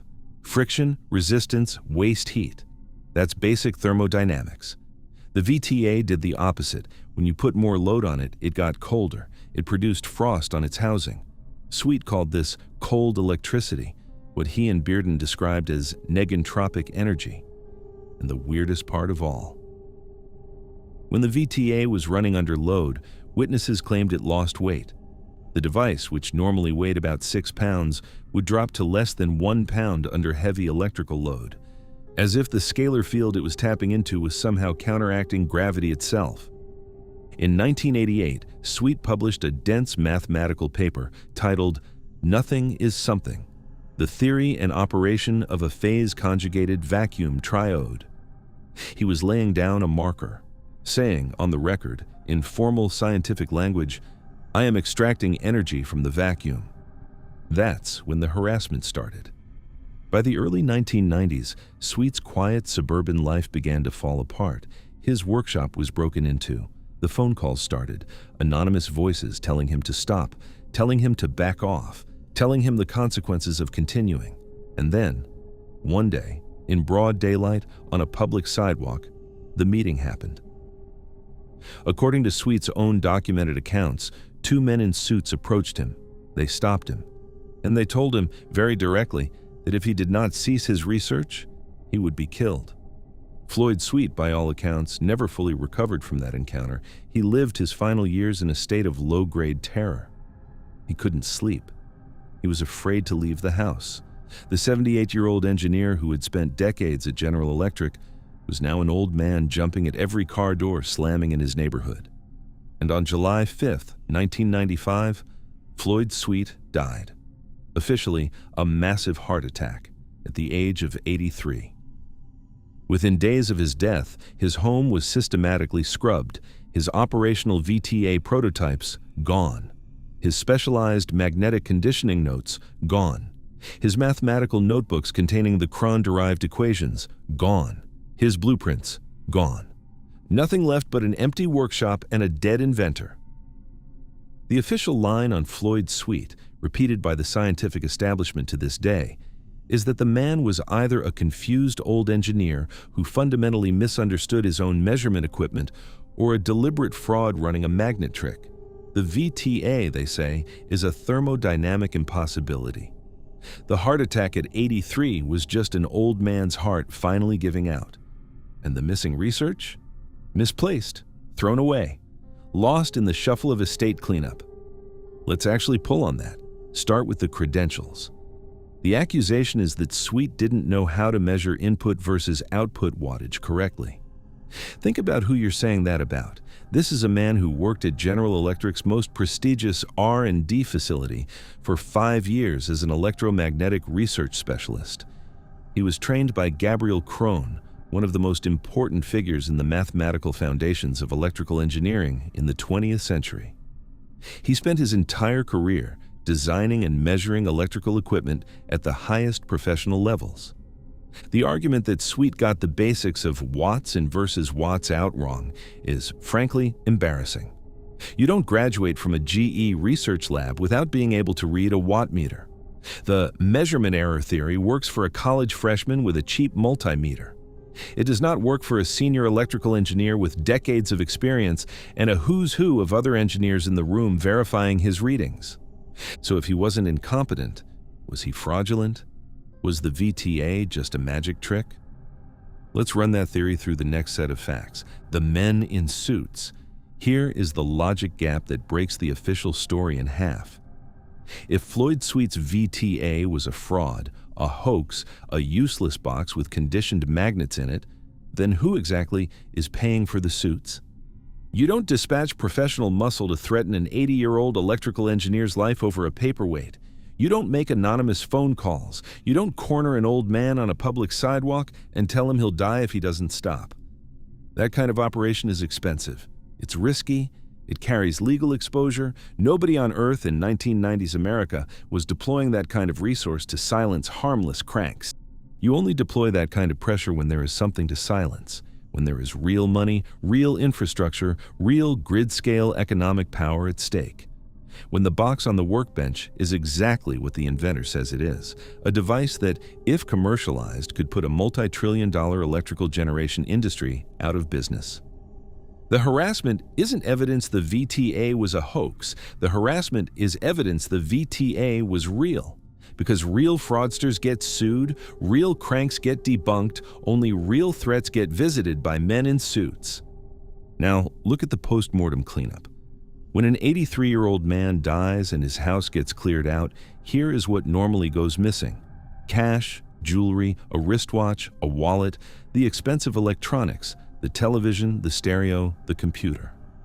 That's a normal burglary or even a normal estate clearing inventory. That's what petty criminals or careless heirs steal or discard. That is not what disappeared from Floyd Sweet's house. What disappeared from Floyd Sweet's house were the specific items only a tiny handful of human beings on the planet could possibly want or use. The complex multi-dimensional electromagnetic equations derived from Gabriel Krone's mathematics. The proprietary notes on barium-ferrite magnetic conditioning at 12 Hz. The functional VTA prototypes themselves. These are not items a random burglar takes. A burglar looks at a notebook full of Krone tensor equations and sees garbage paper. He looks at a heavy black box with magnets in it and sees a doorstop. He takes the laptop on the kitchen table and he leaves. The only people on Earth who would walk into Floyd Sweet's house and specifically extract advanced physics notebooks and prototype hardware are people who know exactly what those notebooks contain. People who know what the prototypes can do. People who came to get them because they understood what they were looking at. And finally, the heart attack. Was it real? Maybe. Floyd Sweet was 83. Old men with terrified hearts do die of heart attacks. That part might be exactly what it says on the death certificate. But ask yourself this. If you wanted to permanently silence an elderly engineer in 1995 and you had the resources to deploy professional intimidation operatives in broad daylight, what would your ideal exit strategy be? You wouldn't shoot him. You wouldn't push him out a window. You wouldn't stage a robbery. You would terrorize him into a sustained multi-year state of physiological stress, force his cardiovascular system to live under perpetual fight-or-flight chemistry, monitor his deteriorating health, and then wait for the inevitable. Maybe help it along chemically if you needed to. And then move into his empty house within days and take the research before the family even realized what had been on the workbench. That's not a heart attack. That's a slow-motion assassination with a perfect alibi built right into the medical record. Floyd Sweet built a small black box that, according to the credentialed engineers who watched it run, pulled usable electrical power out of the empty vacuum of space, got colder the harder it worked, and lost most of its weight when it was loaded up. If even a fraction of that is true, it would be the single most disruptive invention since the wheel. He didn't disrupt anything. He died scared in a quiet California suburb, surrounded by a workshop that was emptied of every piece of evidence within days of his last breath. His mathematics, the deep Krone-derived equations he'd spent his life working out, vanished. His prototypes, the actual functioning VT. As that other engineers had watched in operation, vanished. The witnesses who'd seen the device run aged out, retired, and slowly faded from public memory. Today, if you mention Floyd Sweet's name in a serious physics department, you'll get a smirk. He's a footnote, a cautionary tale, an example of how aging engineers convince themselves they've broken the laws of thermodynamics. But the energy industry didn't smirk in 1990. The energy industry sent men in suits. You don't send men in suits over a footnote. Floyd Sweet thought he had figured out how to give humanity unlimited, clean, decentralized energy. He thought he could just hand it to the world. He thought, in some innocent engineering kind of way, that the people who currently sell us our energy would simply step aside and let progress happen. He had no idea what he was actually up against. He tapped into the limitless power of the universe, and he was crushed by the much smaller, much more focused, much more terrifying power of the men in the shadows. Somewhere out there, in a vault, in a warehouse, in a private collection that doesn't appear on any public inventory, sits Floyd Sweet's last working vacuum triode amplifier. Conditioned barium ferrite magnets, frosted housing, weighing almost nothing under load, waiting for somebody brave enough or foolish enough to plug it back in.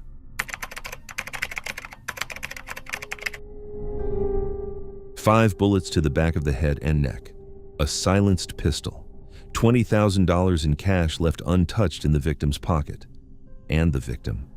Not a politician, not a spy, an engineer, the world's greatest expert on artillery, a man who was building, in the literal sense, the biggest gun in human history. For Saddam Hussein. This is the story of Dr. Gerald Bull. Picture this. It's March 22nd, 1990. Brussels, Belgium. A cold, gray, late winter evening. The Berlin Wall has come down just months earlier. The Soviet Union is wobbling. On paper, the Cold War is winding to a close, and the world is supposed to be exhaling. It's not exhaling. It's holding its breath, because in the Middle East, something very, very ugly is brewing. Saddam Hussein has been making increasingly aggressive moves. Iraq has finished its brutal 8-year war with Iran. The country is broke, paranoid, militarized, and looking for the next big play. In 4 months, almost to the day, Iraqi tanks will roll across the border into Kuwait, and the Gulf War will begin. Nobody in March of 1990 knows that yet, but every major intelligence agency in the world can feel it coming.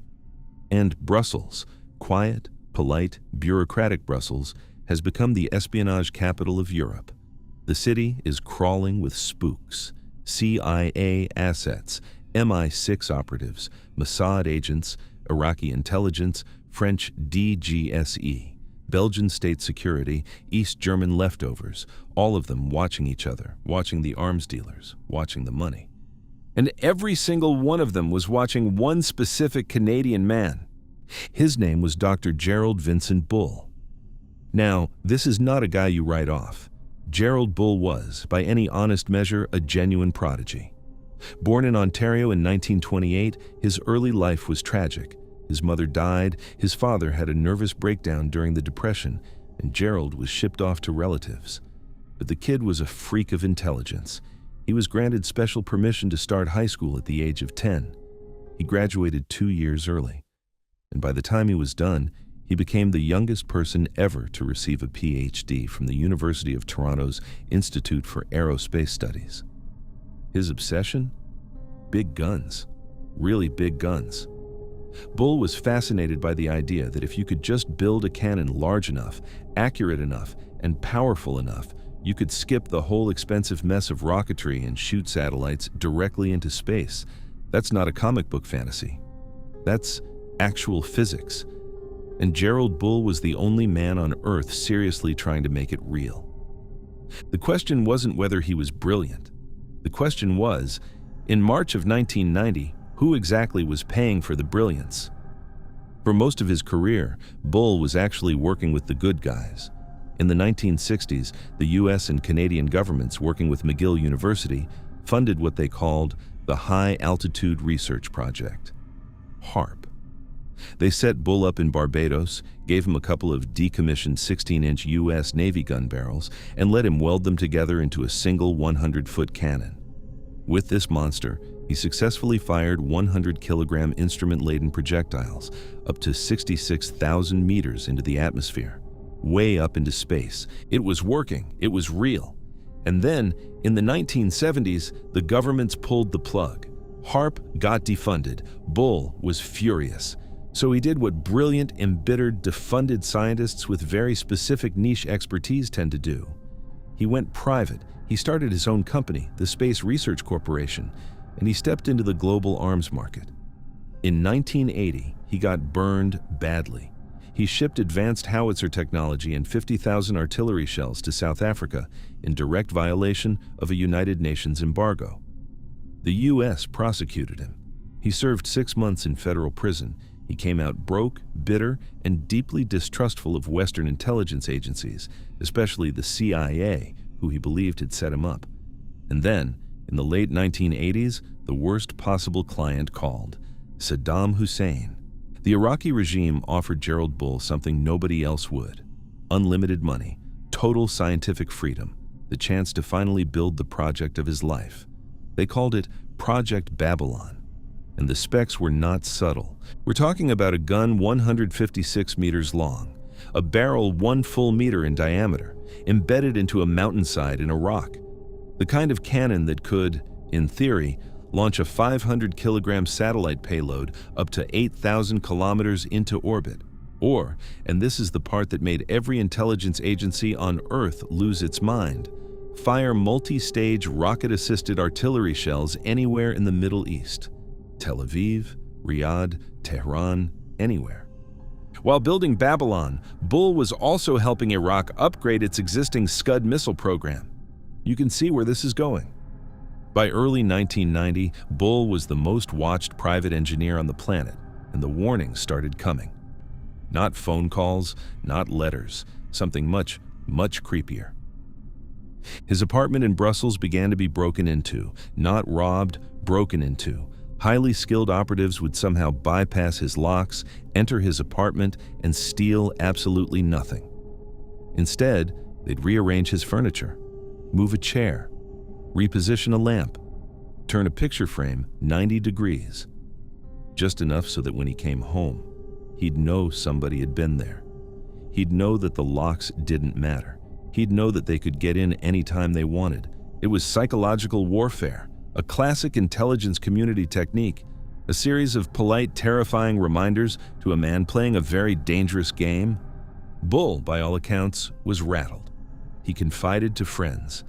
He briefed Mossad and MI5 about the gun specifications, trying to argue that Big Babylon was actually useless as an offensive weapon because it was immobile, visible from satellites, and took days to load and aim.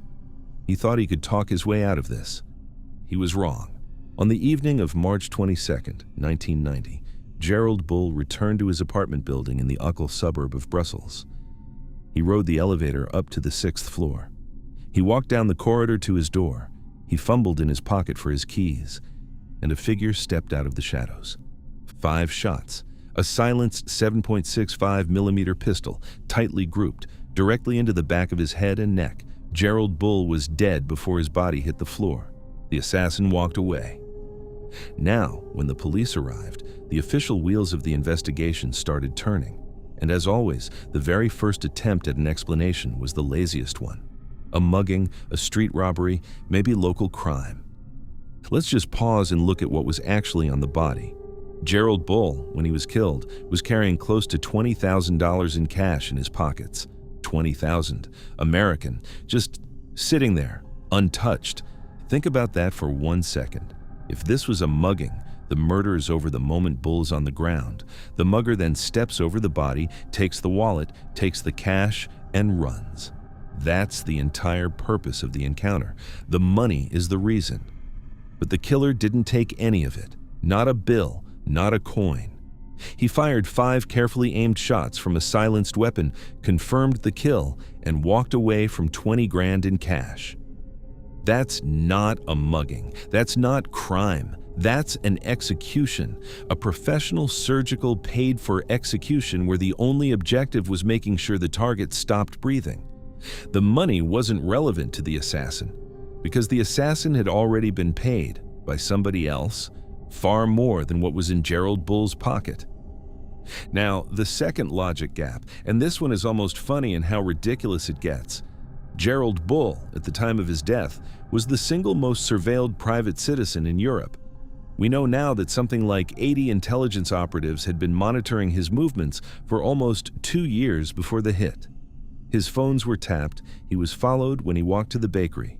His apartment was bugged, his mail was opened, his associates were tracked.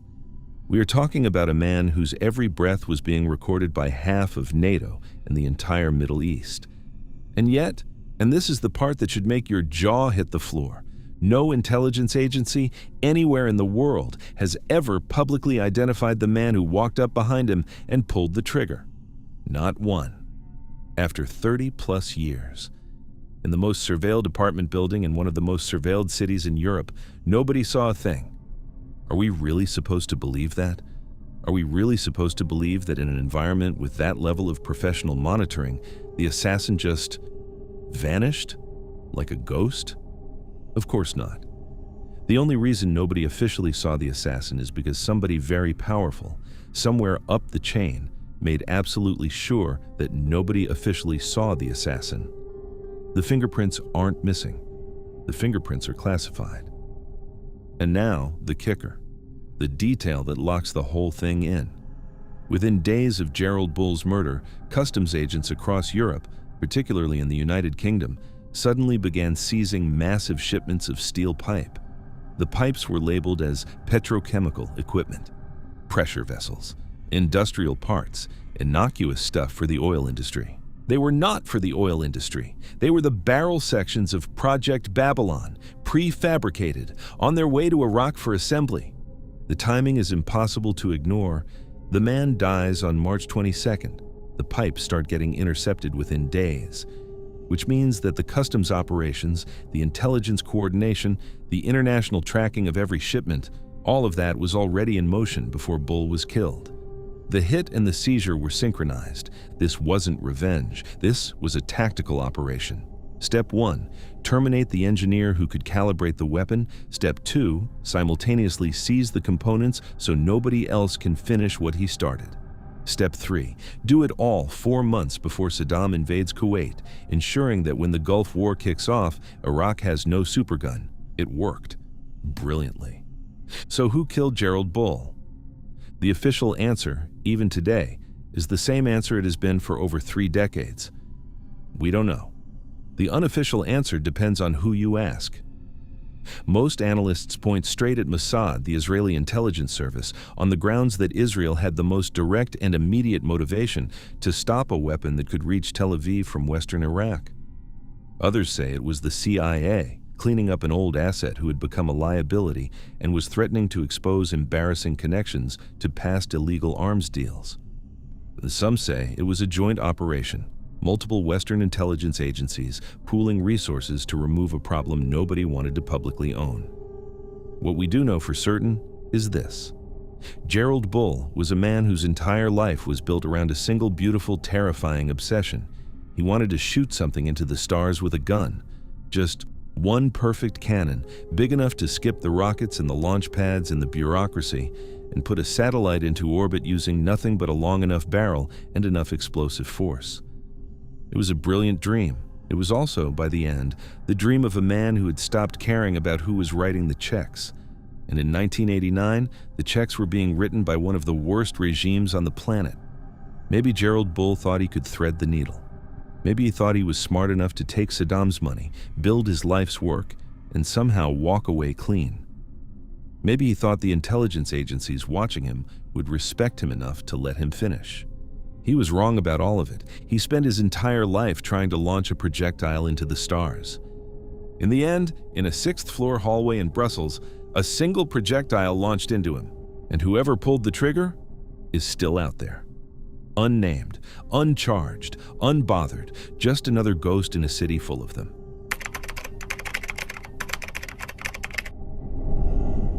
An Austrian forester who claimed he could harness the power of water vortexes. A flying disc the Nazi SS forced him to build under threat of execution. An American consortium that flew him to Texas in 1958 locked him in a hotel and refused to let him go home until he signed away every patent he owned. In English, a language he barely read. 5 days after he signed and was allowed to leave, he was dead. This is the story of Victor Schauberger. Picture this. It's the summer of 1958. Sherman, Texas, flat, baked brown. The kind of heat that makes the asphalt feel soft. The American Midwest stretching out forever in every direction, and in a small, unremarkable building in this small, unremarkable town, an elderly Austrian man with a shock of white hair, drenched in sweat and confusion, is being slowly, methodically, deliberately broken. He doesn't speak fluent English. He's 73 years old. He's far from home, far from his wife, far from his son. He's surrounded by men in suits who keep smiling at him and shaking his hand and promising him millions of dollars. And yet somehow, no matter what he asks for, he can't seem to leave. His name is Victor Schauberger, and the men politely refusing to let him go home represent what's about to become one of the most successful intellectual property heists in modern American history. But to understand how an Austrian forester ended up trapped in a Texas hotel room in 1958, you have to back up. Because the world that's pressing in on him is the world of the Cold War. Post-World War II, America is in the middle of a frenzy. The Soviets are racing to catch up on every advanced weapon and aerospace technology they can get their hands on. And America? America is running Operation Paperclip. That's the official program, where the U.S. military quietly imports Nazi scientists, rocket engineers, and exotic technology researchers and sets them up with new identities, new labs, and new paychecks. In the background, something else is happening. The American skies are filling up with reports of flying discs. Roswell happened in 1947. The 1950s see a tidal wave of UFO sightings. The Air Force is panicked. Project Blue Book is operational. The military is desperately trying to understand how something disc-shaped could be moving through the atmosphere the way these things seem to move. Now ask yourself this. If you were the United States military in 1958, and you suddenly realized that there was a 73-year-old Austrian forester walking around Europe who had personally designed and built a flying disc craft for the Nazi SS during World War II, what would you do? You'd send a very polite man in a suit to invite him to America. To get why anybody cared about Victor Schauberger, you have to understand what he believed about the world, because it's genuinely beautiful and it's genuinely strange. Schauberger wasn't a university physicist. He was a forester. He spent his early decades wandering the Austrian Alps, watching how water moves through mountain streams. And what he noticed broke his brain in the best possible way. He observed that natural water, pure, cold mountain water, flows in spirals, in vortexes, in tight little inward curving twists, and that when water moves this way, weird things happen. The water gets colder, it loses friction, it seems to gain energy from somewhere. He watched trout sit motionless in fast-moving streams, then accelerate upstream against the current without flapping their fins, as if the water itself was carrying them. From this, Schauberger developed an entire philosophy of what he called implosion technology. Modern engineering, he argued, was built on the wrong principle. We use combustion, explosion, expansion, heat, friction. Nature, he insisted, uses implosion, vortex, contraction, cooling, suction.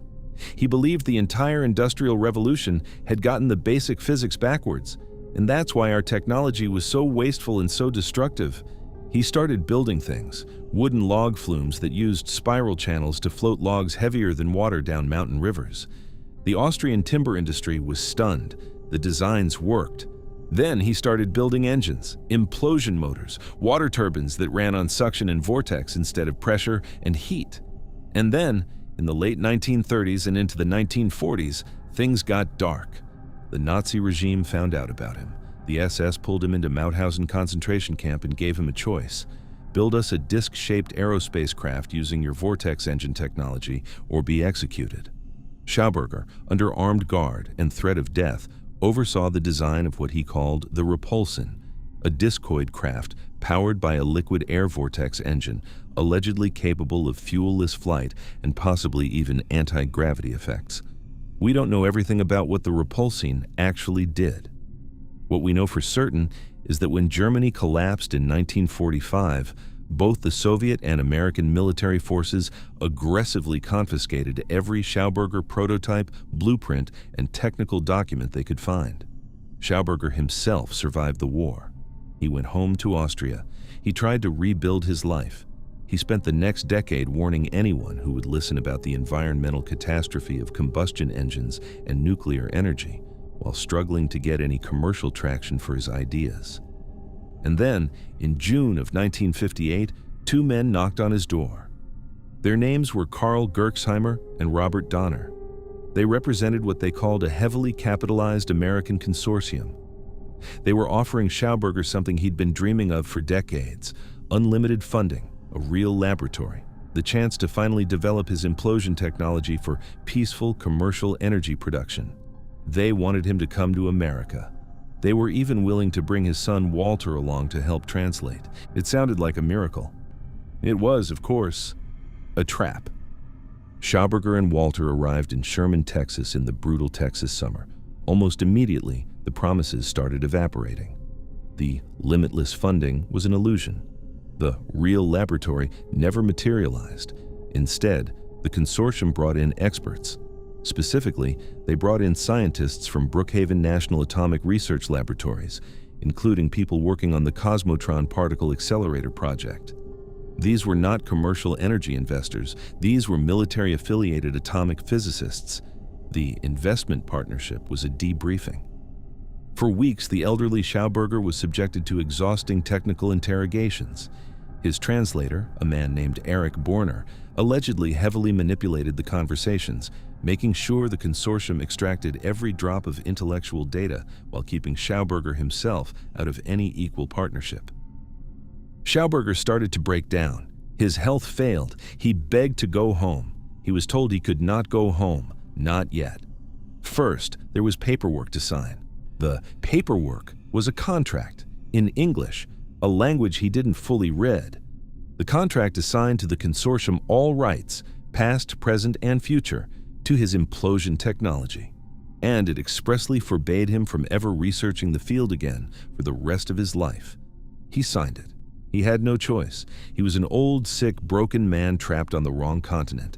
On September 20th, 1958, Victor Schauberger flew home to Austria. According to his son, the last thing he said before boarding the plane was, "I don't own even my own thoughts. After all I've done, finally there's nothing left. I am a man with no future." 5 days later, on September 25th, 1958, Victor Schauberger was dead. The official story, of course, was that it just didn't work out. A failed business deal. An old man's heart gave out, a sad postscript to a quirky European career. Some commentators went further. They claimed Schauberger's vortex theories were pseudoscience, that the whole repulsion business was Nazi-era fantasy, that the American consortium simply realized there was nothing of value to develop and walked away. Let's actually test that, because the official story falls apart under the lightest pressure. Start with the contract. If Schauberger's vortex technology was useless, if the repulsion was a fantasy, if the implosion engines were pseudoscience, then there is no logical reason on Earth for any sophisticated American consortium to chase the man across the Atlantic, lock him up in a Texas hotel, and refuse to let him return home until he signed away the legal rights to every invention he had ever made or ever would make. You don't extort someone for the rights to a broken machine. You don't pay international airfare to acquire patents to fantasies. Sophisticated military-industrial consortiums do not deploy resources at that scale for nothing. The contract itself tells you everything. It didn't just transfer the existing patents, it included a clause forbidding Schauberger from ever working on implosion technology again for the rest of his life. Read that again. They didn't just want what he had built. They wanted to make absolutely certain he couldn't build anything else. They wanted to make sure that if anybody ever came knocking on his door again, he would have no choice but to turn them away. That is not a commercial transaction. That is a knowledge containment operation. It is the legal equivalent of locking a vault and throwing away the key. Now look at the timing. It's 1958. The American military is in the middle of a UFO panic. Project Blue Book is open and active. The Air Force is desperately trying to understand discoid craft and their possible propulsion methods. And in the middle of that decade, the United States quietly imports the one elderly European scientist who had personally designed a disc-shaped vortex-powered aircraft for the SS. Are you really, seriously going to tell me that's a coincidence? that an American consortium with documented ties to atomic research laboratories just happened, randomly, to take an interest in the one man on the planet who'd actually built a working flying saucer prototype during the war. It's not random, it's strategic. It's the United States' military-industrial complex quietly cleaning up the last loose end of the Nazi flying disc program and making sure the Soviets couldn't get to him first. And now, the final, brutal piece: the death. This was a man who had survived the trenches of the First World War as a young Austrian soldier. He survived being seized by the SS and imprisoned in a concentration camp. He survived the chaos and starvation of post-war Europe. He survived a transatlantic flight to Texas in his 70s. This was not a fragile man. This was a man with the constitution of an ox. He survived all of that. And then, 5 days after signing his life's work over to the consortium and being released to fly home, his heart just gave out. The timing is impossible to ignore. Whether it was a stress-induced cardiac event in a broken old man, or whether it was something a great deal more deliberate, the practical outcome was the same. The patents went to the consortium. The man went to the grave. And the one human being on Earth who could have actually replicated, calibrated, or rebuilt the implosion technology was permanently silenced. The consortium got the keys. The locksmith got buried. Victor Schauberger spent his entire life trying to convince humanity that we had gotten the basics wrong. He believed nature ran on suction, cooling, and spirals, and that if we just learned to listen to the rivers, we could power our world cleanly, freely, forever. He didn't dream of weapons. He dreamed of forests. He dreamed of children swimming in cold mountain streams that hadn't been poisoned by combustion engines. He never got to build that world. Instead, his work was confiscated by Nazis, seized by the Soviets, stolen by the Americans, and locked behind contracts written in a language he couldn't read. The repulsing prototypes vanished into military black projects. The blueprints disappeared into Brookhaven safes. The functioning models were boxed up and shipped off to facilities you and I will never set foot in. Whatever Schauberger actually discovered in those Austrian streams, whether the implosion theory was the future of energy or just a beautiful misreading, we'll never get a fair look at it. Because the people who could have built it never got the chance. The man who designed it died 5 days after the people in charge of his future got his signature. He set out to use the gentle, swirling, natural power of moving water to lift humanity into a better future. In the end, it was the unnatural greed of men in suits that drowned him. And somewhere, deep in a forgotten military archive in the American Southwest, there is still a folder with his name on it. A folder full of equations no living scientist fully understands, sketches of a disk nobody has flown in 70 years, and the cold mathematics of vortexes that swirl through black project labs but never reach the open sky. He spent his life chasing the mysteries of the natural world. The mystery of his own death is the one he never got to solve.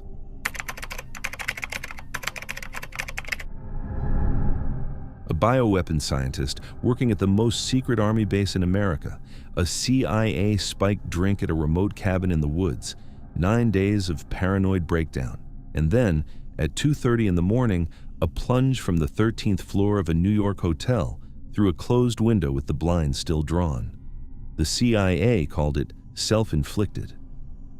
40 years later, when his family dug him up, a forensic pathologist found a massive blow to his head that happened before the fall. This is the story of Frank Olson. Picture this. It's November of 1953. New York City. The skyline is all heavy stone and steel. The streets are gray with November rain. People walk fast, heads down, collars up. Nobody talks to each other on the sidewalks. Nobody trusts each other anywhere. Because this is the absolute frozen heart of the early Cold War. Stalin has been dead for less than a year. The Korean War just ended. Senator Joseph McCarthy is hunting communists under every government desk in Washington. Atomic bomb drills are happening in schools. And the brand new Central Intelligence Agency, only 6 years old at this point, is convinced of something that keeps every spook in Langley awake at night. They believe the Soviets have figured out how to control the human mind. You've heard the term brainwashing? It comes from this exact moment in history. American POWs coming back from Korean prison camps are confessing to crimes they never committed. They're praising communism on tape. They're broken in ways nobody in Washington can explain. And the CIA, in pure panic, decides that whatever the Soviets are doing, America has to do better. So they create a program. It's called MK Ultra. The man running it is a chemist named Sidney Gottlieb, a brilliant, deeply weird, club-footed PhD who is about to spend the next 2 decades dosing unsuspecting American citizens, soldiers, prisoners, mental patients, prostitutes, clients, even his own colleagues, with LSD, hypnosis, electric shock, and a menu of horrors that would not be fully exposed to the public for over 20 years. And working quietly inside this nightmare at a top-secret biological warfare facility in Maryland called Fort Detrick is a man who has no idea he's about to become one of MK Ultra's most famous victims. His name is Dr. Frank Olson. Frank Olson is not a spy. He's a scientist, a respected one. He has a PhD in bacteriology from the University of Wisconsin. He served as a captain in the U.S. Army Chemical Corps. He's a family man, a wife, 3 kids, a quiet house in suburban Maryland. His specialty is aerobiology, aerosolized pathogens, how to take a lethal germ and spread it through the air over a city in a way that nobody can see, smell, or detect until they're already infected. He's not just one of the scientists in this field. He's one of the founders of the U.S. Bioweapons Program.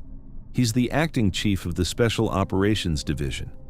He oversaw projects like Operation Sea Spray, where the bacterium Serratia marcescens was secretly released over San Francisco to study how a bioweapon cloud would spread over a civilian population. Frank Olson knows where the bodies are buried. He knows where the bodies are going to be buried. And by November of 1953, Frank Olson is starting to have a problem with all of it. To understand what happened to Frank Olson, you have to start in Europe, earlier in 1953. In the months before his death, Olson had traveled overseas on classified business. He'd visited CIA black sites. He'd been briefed on, and possibly witnessed firsthand, some of the things being done in the name of national security. Extreme interrogations, field tests of the bioweapons he had helped create, things being done to human beings in basements that no American voter had ever been told about. He came home shaken. His wife Alice later told their children that Frank had said to her in his quiet kitchen that he had made a terrible mistake. He started talking about wanting to leave Fort Detrick. He talked about resigning. He wasn't sleeping. He was a different man. This is the man who, on November 18, 1953, was invited to a CIA and Special Operations Division retreat at a remote cabin on Deep Creek Lake in western Maryland. The cover story was professional bonding. The real purpose was something darker. That night, after dinner, Sidney Gottlieb, the MK Ultra director himself, and another CIA officer named Robert Lashbrook secretly spiked the scientist's bottle of Cointreau with massive doses of LSD. The purpose, according to declassified records, was to test how well the scientist could keep secrets while under the influence of the drug, to see who would crack, to see whose tongue would loosen. Frank Olson cracked harder than anybody expected. The LSD hit him like a freight train. His paranoia, already running hot from his crisis of conscience, exploded into something the agency could not contain. Over the next several days, he sank into deep agitation. He couldn't separate reality from hallucination. He told his wife he was going to quit the program. He told colleagues he wanted out. He told his bosses he wanted out. For the men running MK Ultra, this was a 5-alarm fire. Frank Olson, one of the founding fathers of the American Bioweapons Program, with intimate knowledge of every classified project, was unraveling. And he was talking about leaving. They couldn't allow that. So on November 24th, the agency made a decision. They told Olson he needed psychiatric help. They were going to take him to New York City to see a specialist. The specialist was a CIA-connected doctor named Harold Abramson, not actually a psychiatrist, but an allergist who'd done MK Ultra-affiliated work on the side. To escort him, the CIA assigned Robert Lashbrook himself. Yes, the same Robert Lashbrook who had helped Sidney Gottlieb spike Olson's drink at the lake. They took Olson to New York. They checked into the Statler Hotel, room 1018A. On the 10th floor, although it's often reported as the 13th, Olson and Lashbrook were sharing the room. Olson, the breaking down, dangerously unstable, definitely whistleblowing scientist. Lashbrook, his CIA minder. At 2:30 in the morning on November 28, 1953, something happened in that room. According to the official story, Frank Olson sprang out of bed in the dark, sprinted across the hotel room, and crashed through the closed window. He plummeted 10 floors and hit the pavement on 7th Avenue. When the police burst into the room minutes later, with their guns drawn, they found Robert Lashbrook calmly sitting on the toilet in the bathroom, in the dark, with his head in his hands. He said he had been asleep. He said the breaking glass woke him up. The CIA quickly closed ranks around the family. They told Olson's wife that her husband had taken his own life due to severe depression and a nervous breakdown. They didn't mention LSD. They didn't mention the retreat. They didn't mention MK Ultra. The family was kept entirely in the dark for over 20 years. Case closed, tragic death, move on. Except, nothing about this closes. Let's actually look at this room. At 2:30 in the morning, with the lights off. Start with the window. The official story says, Frank Olson ran across the dark room and dove through the window. Now I want you to picture an old New York hotel window in 1953. We're not talking about a thin modern sliding panel. We're talking about a thick pane of plate glass set into a heavy wooden or metal frame with heavy hotel blinds drawn across it. Now ask yourself the question nobody at the CIA ever wanted asked. If a person is going to willingly step out of a 10th floor hotel window, what is the absolute first thing they must do? You open the window.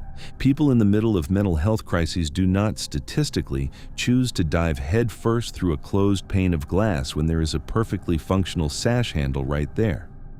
People who jump open the window first. Even people in extreme distress almost always pause, raise the window, push the screen, then go. The act of jumping is the climax. The window opening is the preamble. Olson supposedly skipped the preamble. He just ran full speed across a darkened, unfamiliar hotel room and crashed through closed plate glass with the blinds still drawn. That's not a man jumping. That's a man being thrown. Now, look at Lashbrook. This is a trained CIA officer.